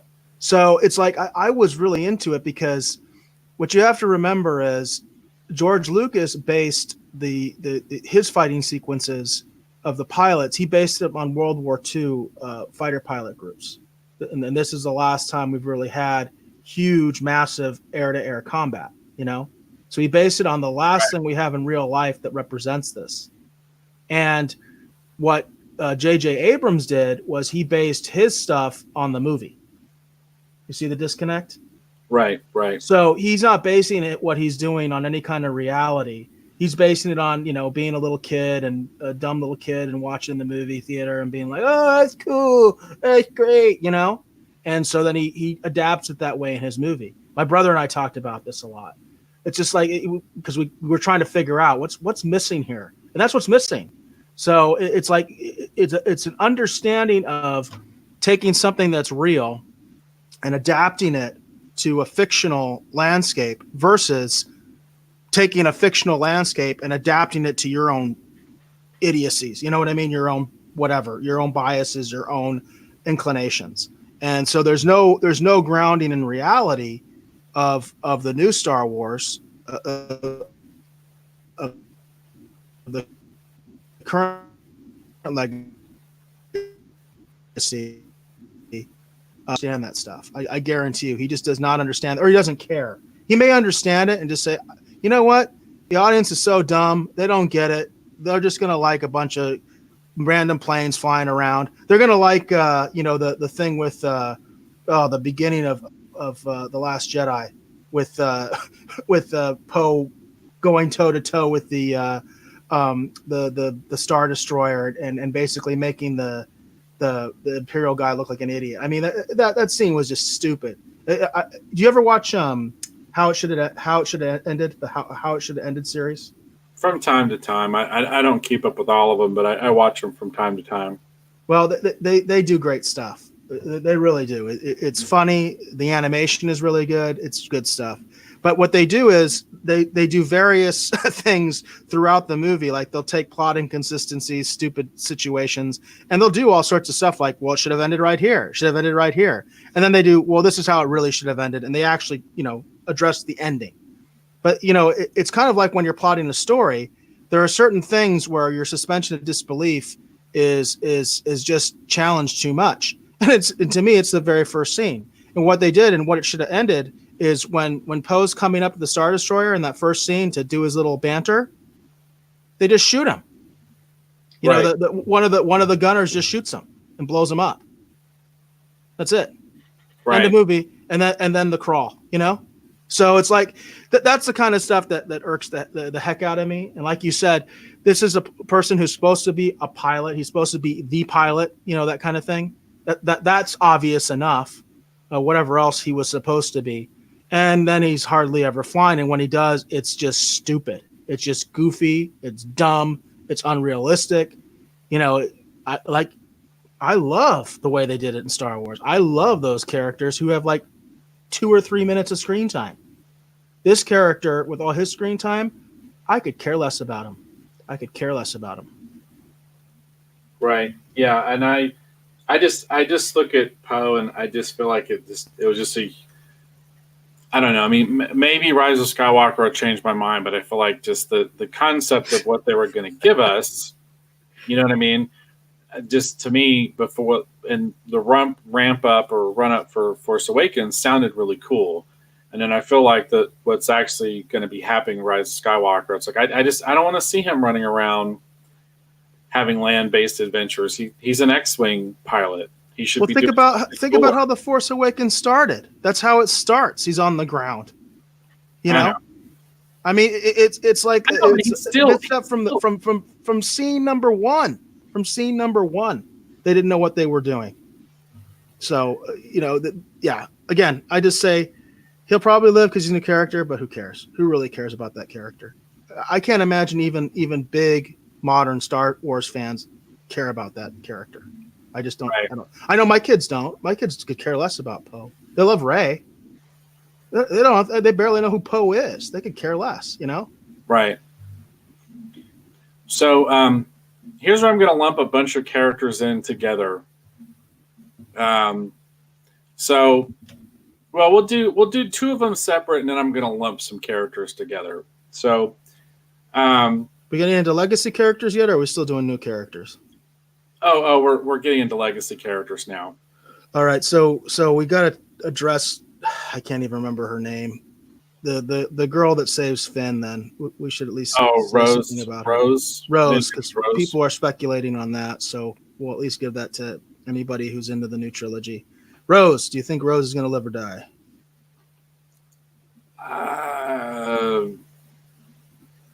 I haven't really thought about it.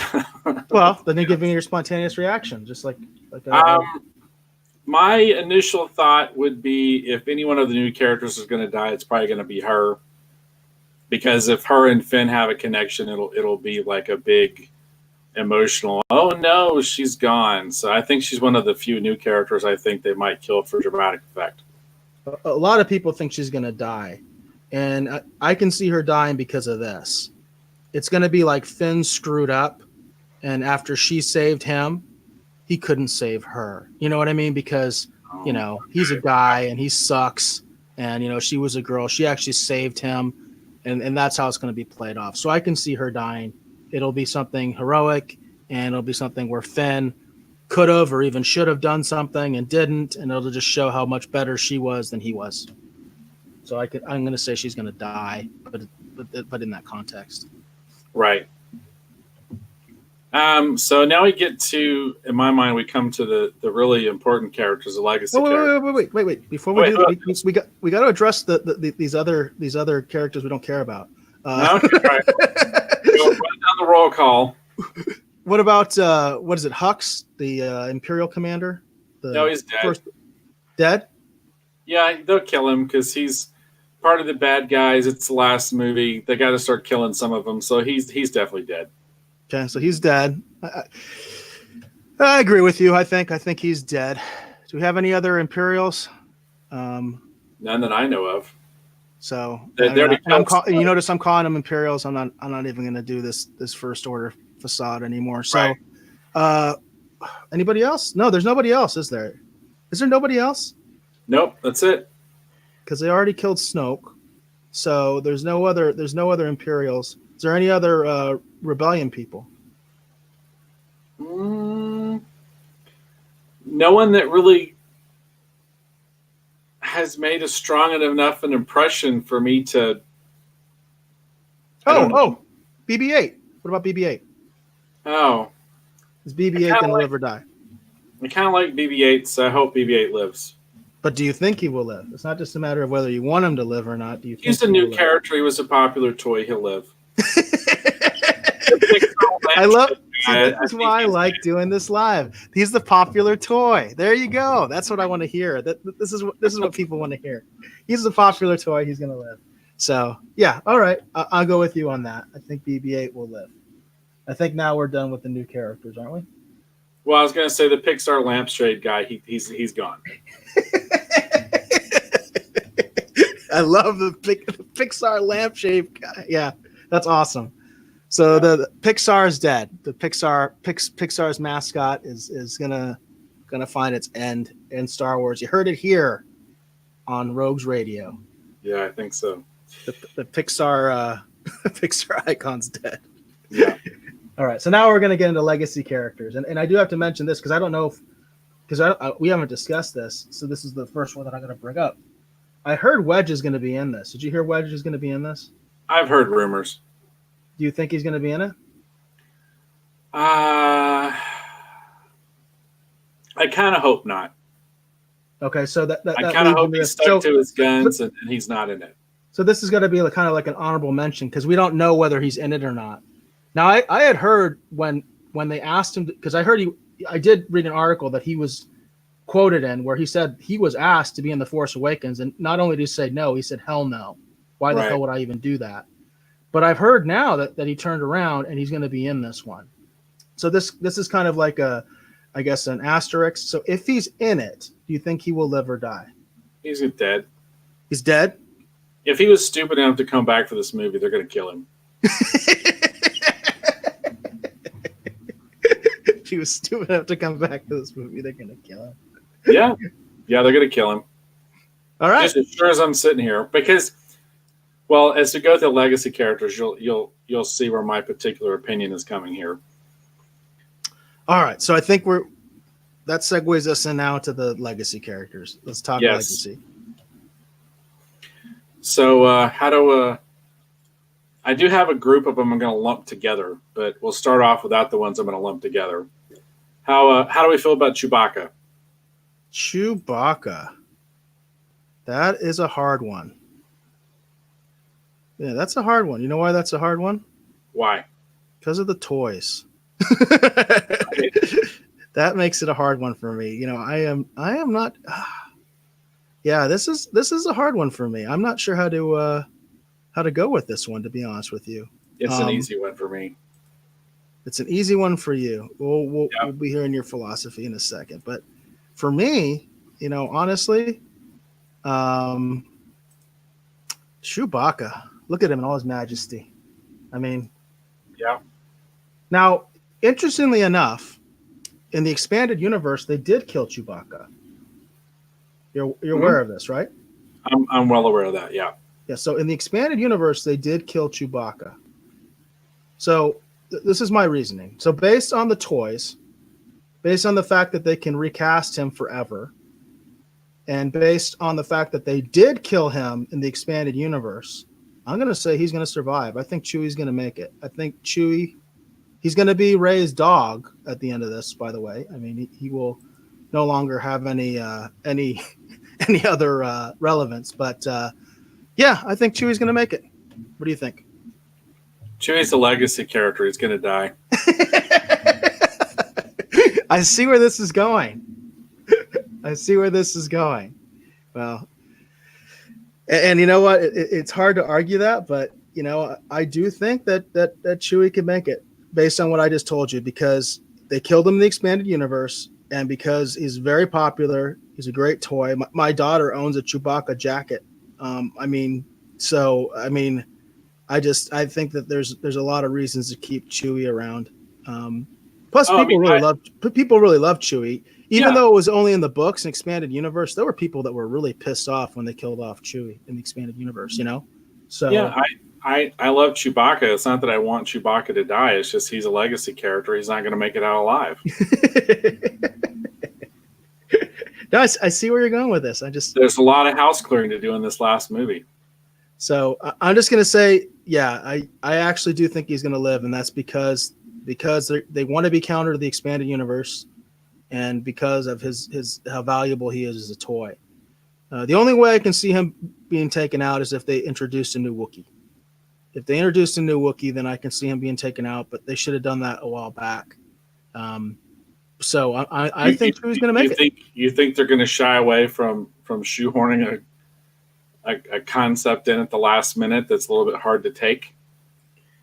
I could see them doing that too, but I'm just going to predict, based again on the fact that they killed him in the EU, so he's kind of like the quote obvious choice, because hey, they killed him in the EU. See, we're trying to show the EU guys that we care. You know, first of all, they don't care about the EU people, so I think they're going to keep him, and also again because of the toys, and I think Chewbacca is a line too far for them. So I just think Chewbacca is going to make it. I think he's going to be Rey's dog after this. So you're so optimistic. Well, I think they're going to do horrible things to the character, like they've actually been doing since the beginning. I mean, even the original trilogy kind of slighted Chewie. So we all know about the medal debate. So Chewie's kind of gotten the raw end of the stick since the beginning, but people like Chewie. So I don't think they're going to kill Chewie. So that's just me. Okay. All right. So I'm going to lump two characters in here together because they've been together, I think, almost since the very beginning. C-3PO and R2-D2. Do you think C-3PO and R2-D2 are going to live or die?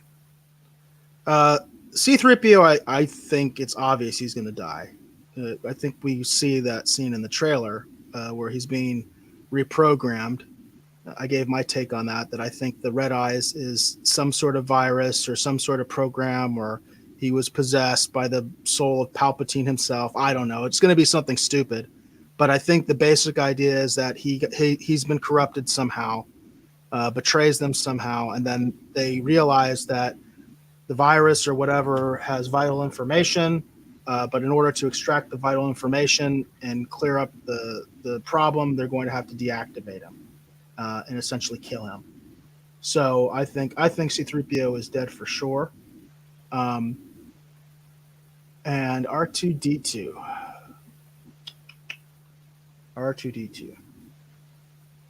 So R2-D2, again, when you talk about the toy argument, it's hard to imagine them really wanting to get rid of R2-D2. Now, granted, there's 100 other droids that look just like him. So, R2, poor R2. He's been totally irrelevant in this new saga too, you know? He has completely almost irrelevant. Gosh. You know, I think I'll take a step further. I kind of hope they just put him out of his misery and just get him out. I don't even want him affiliated with Star Wars anymore. So I'm gonna say I think they're both dead. I'm gonna concur. They're both legacy characters. They're dead. Yeah, I think everybody sees where you're going with all this. So, Right. But yeah, I kind of think he's gone. Like he's the one. Even though I love R2, I kind of hope he's gone because I don't really want him. I don't really want him with whatever the future of Star Wars is. I don't really want him involved anymore. Well, I have a feeling R2 is going to go early in the movie because they just need to get him out of the way because they clearly have no plans to do anything with him because even in that scene where 3PO is saying, I want to take one last look at my friends, C3, like R2-D2 isn't even there. It's the Pixar robot and BB-8. Yeah. It's like, so I think R2 somehow gets taken out early in the movie just so they don't have to deal with what to do with him. Yeah, I kind of tend to agree with you on this because it's really, honestly, it's really sad. It's really, really sad what they've done with him because, actually with C-3PO too, they've basically done nothing. Like these characters, these beloved characters. I mean, look at them. I mean, that image is iconic. This is from Tatooine. I have the image up of C-3PO with R2-D2 right there in the sand. I mean, this is Star Wars. This is the heart and soul of Star Wars. The whole idea was that you can tell a saga that goes on for thousands of years if you wanted to with the droids because the droids never die. So it almost seems like, yeah, of course they're going to kill them. Even though these are the characters we can have forever, we can always have C-3PO and R2-D2. R2-D2 especially, because R2-D2's voice is we don't even have to worry about his voice like we do with C-3PO, right? Right. We can have him forever. And so just for the fact that we can have them forever and they're legacy characters, yeah, it's like, yeah, they need to die. And maybe that's the best thing because that way they won't be associated with this trash anymore, So, right. But it's just really sad that they've done basically nothing with them. Like C-3PO's big thing was, oh, I have a red arm. By the way, did you ever read that comic book about his red arm? No, I couldn't care less about his red arm. Oh, that comic is actually really good. I highly recommend it to you. I actually lent it to several people, and I had it with me at one of the Comic-Cons, and I left it where I was sitting. I left it. And of course, somebody stole it, and because I was actually somebody had brought it back to me after reading it. Everybody loved it. It was a really neat story about the red arm. It goes back to the whole thing where I was talking about the Battle of Jakku and the fact that you only know about this if you played some of the games like Battlefront or if you read some of the books. It's not addressed at all in the film. There were other ideas out there that had they been in the film would have been really cool, but they went with what they went with instead, you know?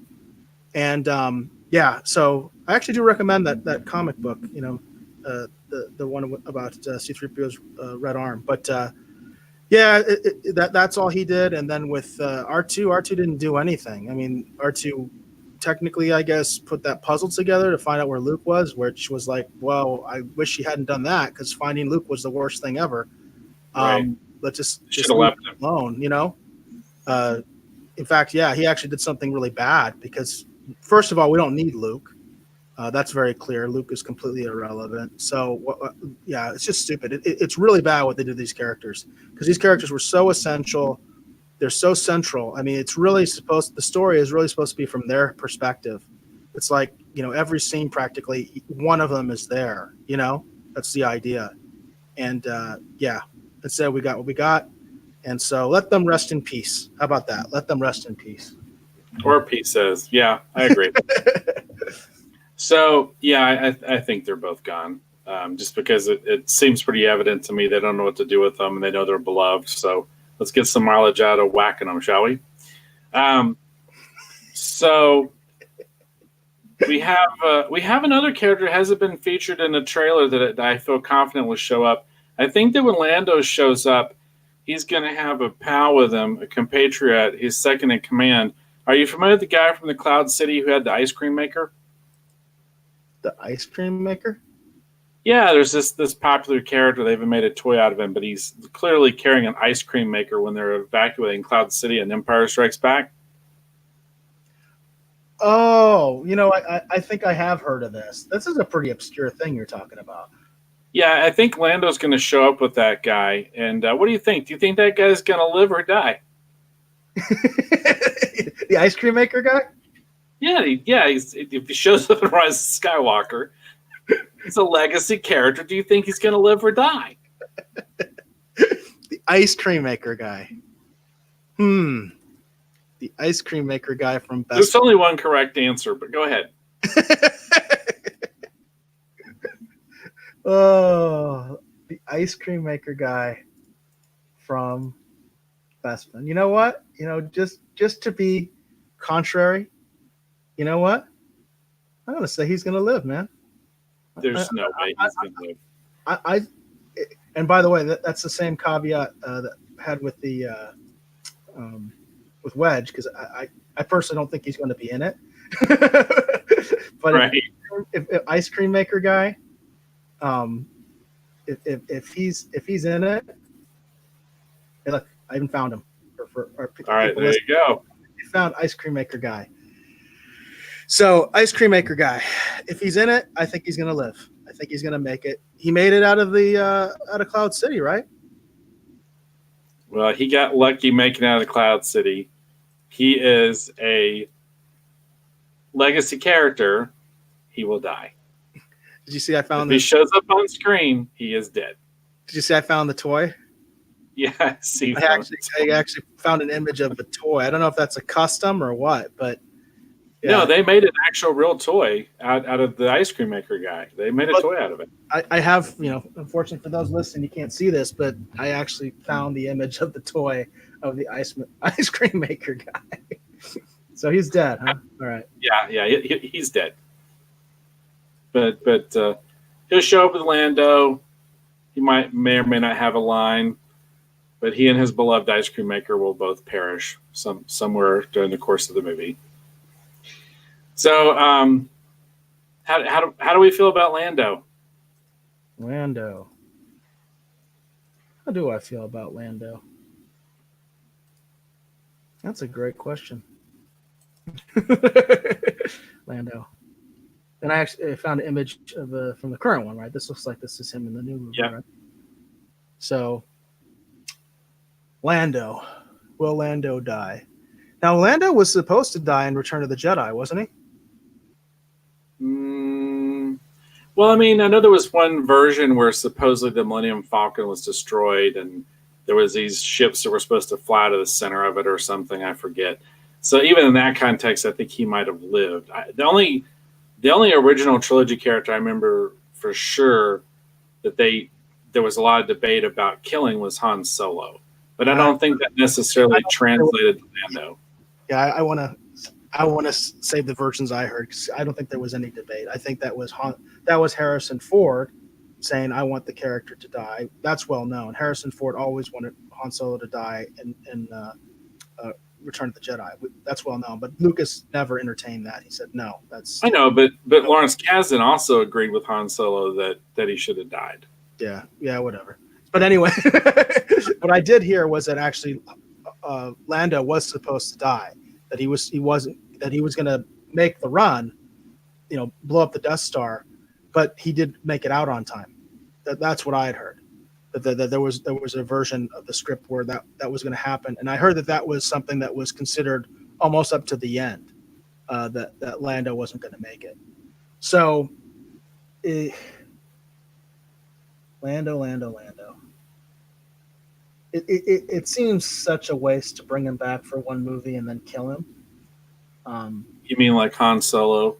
Yeah, like Han Solo. Yeah, that's a good analogy. It seems like such a waste, doesn't it? So I guess in that logic, they're going. Here's something, okay, and and I will say this. I have the courage to say this. One thing we have to remember with Billy D. Williams is black, okay, and so killing a legacy character who is a minority is problematic.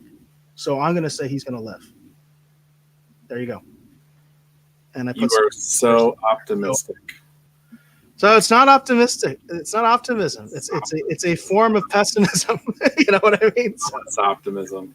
It's blind optimism. Well, I say he is going to live. I say that Lando is going to live. He is going to die. He's going to die. Have you been paying attention to the new movies? Legacy characters always die. So Lando somehow will die. Just as sure as I'm sitting here. I hope our viewers and listeners understand where I'm having a little bit of fun with this, but I do think there's a really good chance this character's going to die. I just really think that.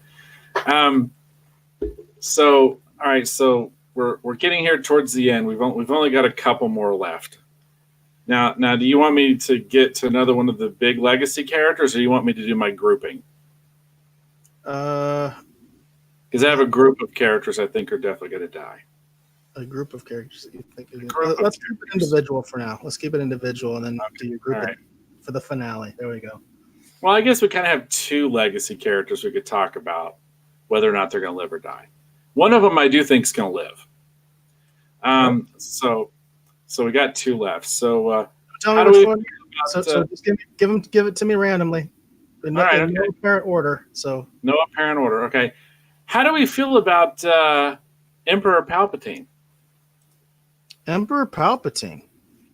Yeah, we know he's going to be in the movie in some form or state. What do we think? Do we think Emperor Palpatine's going to live, or do we think he's going to die? Emperor Palpatine.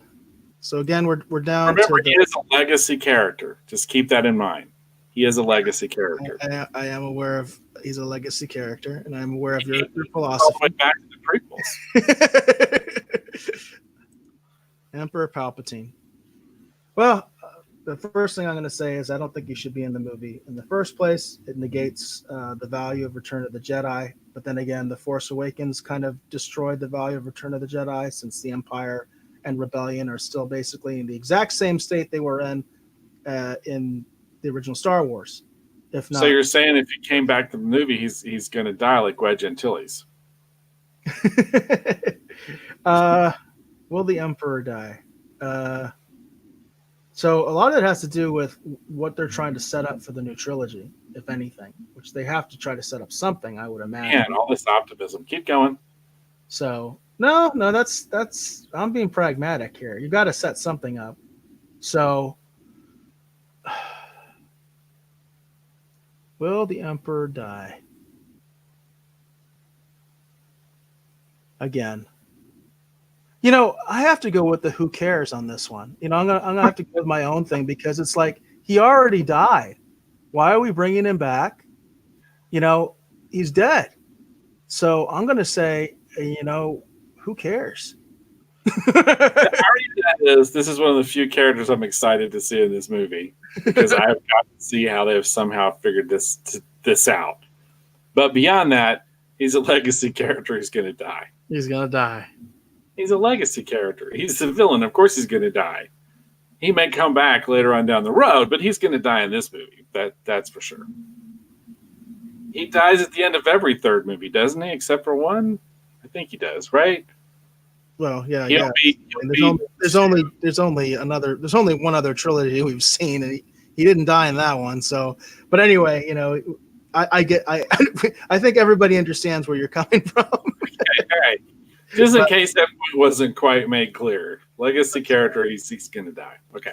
He's dead. All right. So we have one major character. We've got a grouping of characters, and then we're out. So we're going to do the last single character here. So Princess Leia.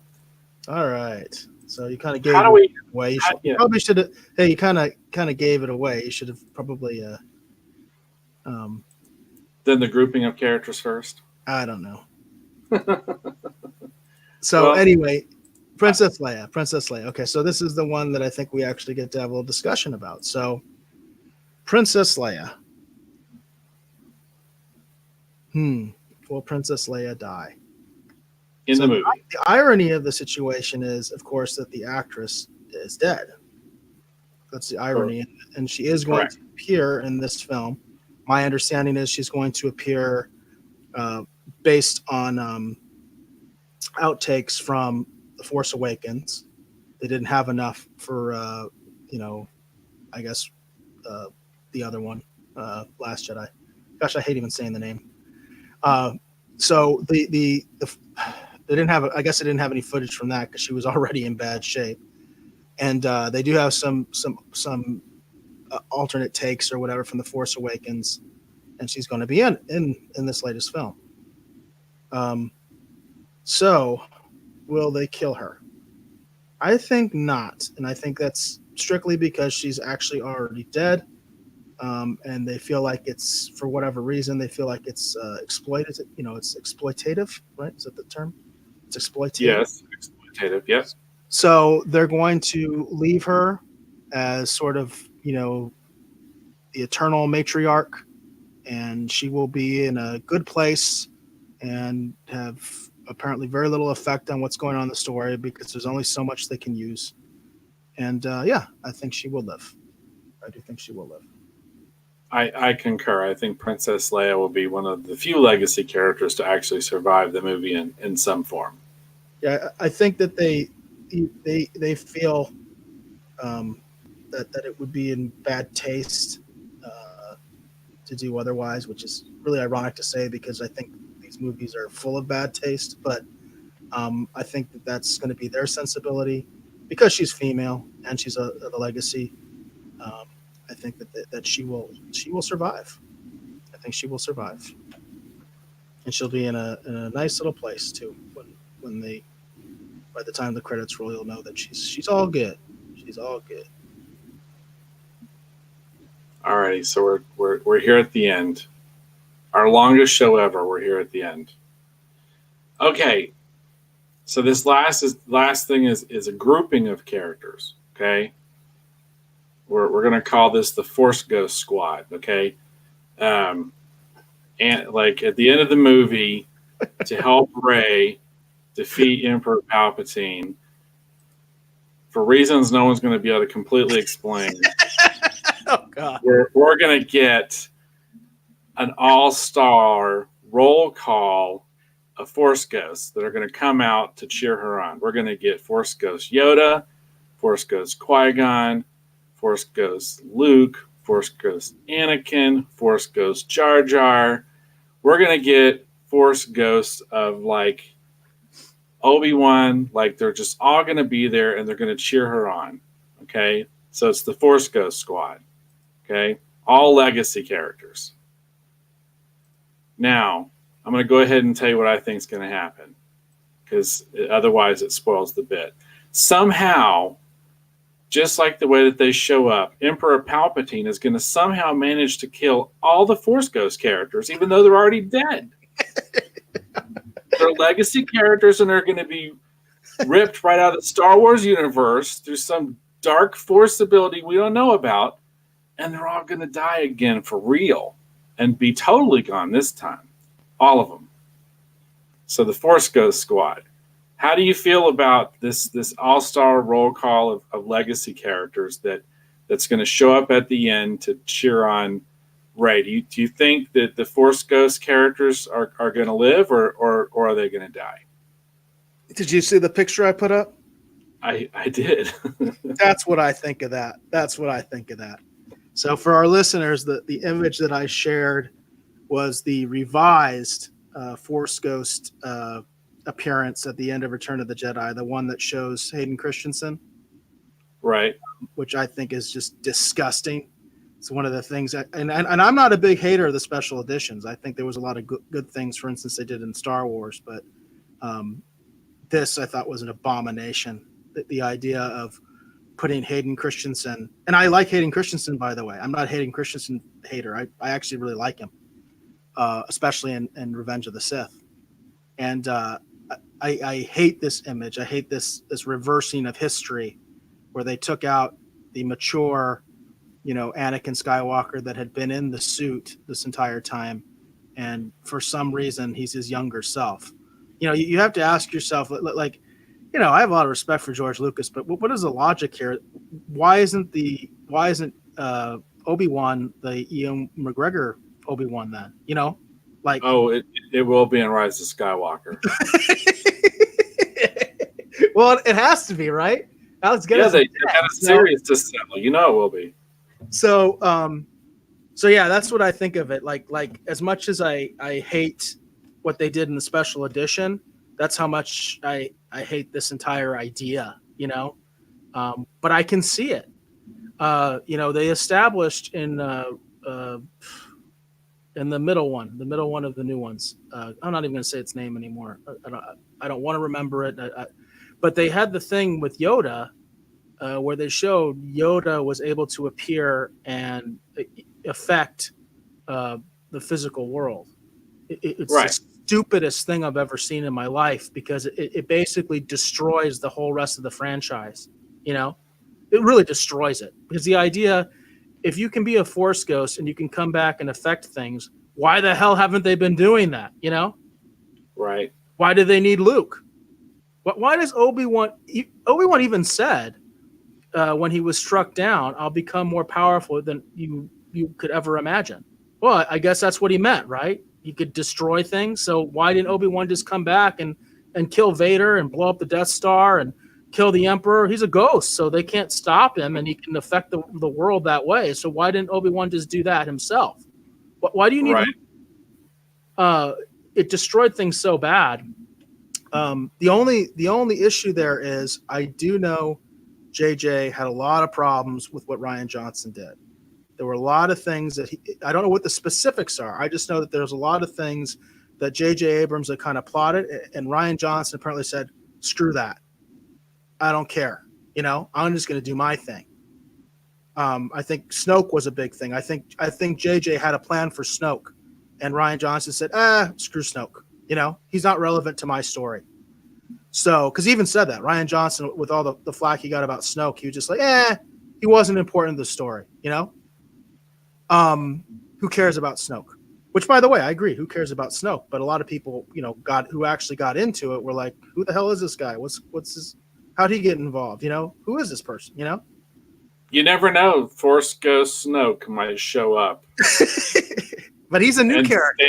Stand with the legacy characters.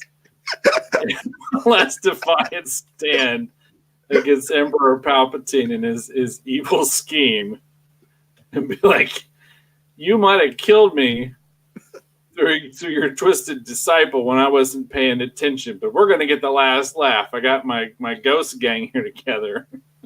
We're gonna stop you now in your crazy mechanized walking chair thing. All right, so there you go. So yeah, so how are we? Oh yes, I forgot. Force Ghost Mace Windu will also show up. Yeah, for our listeners, I just put on an image that actually shows the modern It's not. It's not Luke. It's No, yeah, it's yeah. I mean, it's all Mark being Hamill Luke, said who that was. It's what's his name? I wish I could remember. But that's not Luke. But the guy that's in the second one. And then right. we've got Anakin, Qui-Gon, we've got Yoda, we've got Alec Guinness, Obi-Wan, and then we have Mace Windu here. So Yeah, we're gonna get Dooku, the tall headed guy, like all of them. It's gonna be a cavalcade of stars. It's gonna be a Force Ghost reunion, and they're all gonna be there together with Snoke, and their whole goal is gonna be to stop Emperor Palpatine. So how are we feeling? Because I'm telling you right now, they're all gonna die. Even though they're already dead, somehow they're going to kill him again. They're all going to die. How do you feel about will it be Ghost Vader or Ghost Anakin? Oh, it's going to be Ghost Anakin. No Ghost Vader?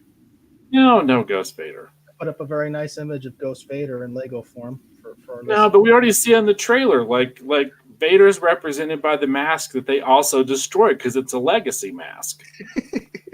I mean, you see it in the trailer. They smashed the legacy mask in the trailer. Let the old things die, right? So, all right, so here we are. So, again, we got the Force Ghost squad, the cavalcade of stars. Cavalcade. What are you thinking is going to... I think they're all going to die. Even though they're already dead, they will die again. How are you feeling about the Force Ghost squad? Yeah, it's hard to even comment on this. I think that you probably will get something like that. So there probably will be some sort of Force Ghosts thing. It's going to be really bad. I don't know if they're going to die. I just know it's going to be... Come on, they're legacy characters. There's only one answer. Have you been watching these movies? What happens to the legacy characters in these movies? My lord, they even killed Admiral Akbar. Have you been watching these movies? Yeah. But what about Leia? Well, that's an exception. Leia. That's an exception. It's extenuating circumstances. So that's pretty bad. The death of the Force Ghosts. Yeah. I've been thinking about this all week.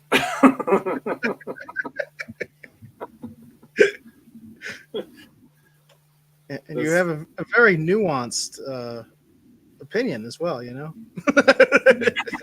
Well, I've been watching the movies. I'm only reflecting what they're showing me. I mean, in all seriousness, obviously some of the characters are going to die. Some of the characters are going to live. I honestly don't have a very strong opinion other than I know if you're a legacy character, you better watch your back. But beyond that, we're obviously I'm obviously too having some fun with this, but no, yeah, I mean, I don't know what they're going to do in this movie. I honestly have no idea how they're going to end it. Like, it's just, this stuff in the trailer is confusing. We talked about that in the last episode. I'm totally confused. So the only way I could have fun with this topic was just to, it's like, well, if you're a legacy character, you're dead, I mean, because that's what they've been showing us in the film. I mean, pretty much every legacy character outside of Leia has met some kind of an untimely demise, Well, I mean, obviously, Chewbacca, C-3PO, and R2-D2 have made it up to this point, so you can... Yeah, but... Leia, technically. Yeah, but then I just... I mean, we'll see. We'll see. I mean...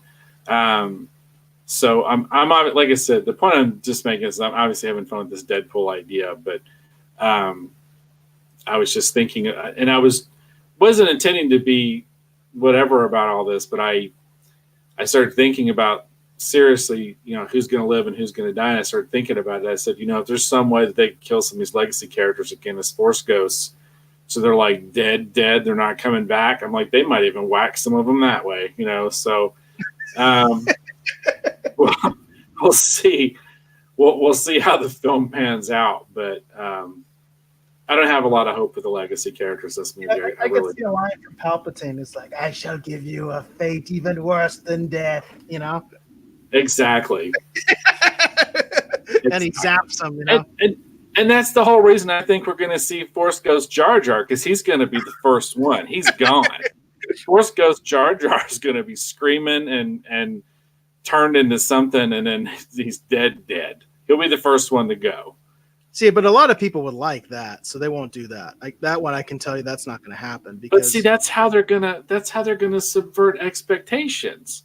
You're gonna be happy about Jar Jar, and then Palpatine's gonna turn his wrath to somebody you actually really like next, and you're gonna be like, "What the?" And then by the time he's done, they're all gonna be gone. You know, at this And point, he'll be laughing wouldn't mind maniacally. You know, But this- Snoke will be dead a second time. Some characters will be dead a second or third time, you know, and you just be like, what the hell is going on? You know? And then Rey's going to have to reach way deep inside herself and find the strength to stop him. In his weird walking chair mechanized thing that it seems like he's moving about in the trailer. That may or may not also be the Iron Throne. Who knows? Yeah, it does look like the Iron Throne. I do agree with your call on that. So, I don't know. Obviously, we're having some fun with this. Everybody relax. I was just joking. I don't seriously think all the Force Ghosts are going to die. But if there is a Force Ghost Jar Jar, he's dead. I'll put money on that right now. I'd be happy to see Jar Jar back and doing something. Yeah. Okay. So Bring we'll see. Jar Jar. I'm going to start that petition online. Bring back. You Jar never know. He might show up in the end battle. He might be flying a ship with a bunch of Gungans. So if that's the case, I'm all on board. That will redeem the film for me. If they are bold enough to do that, I'm on board. They'll have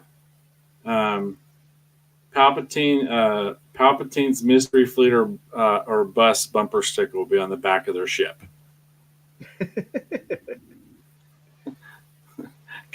Gungans on parade. Anyhow, well, we'll obviously we'll see. I hope our viewers and our listeners just able to kind of have some fun with this, because I was just thinking about it, and I got kind of pessimistic, thinking that, you know, how many of these legacy characters are they really going to kill? Because I have a good feeling that if any of the characters are going to die, I think a legacy character is going to go before a new series character.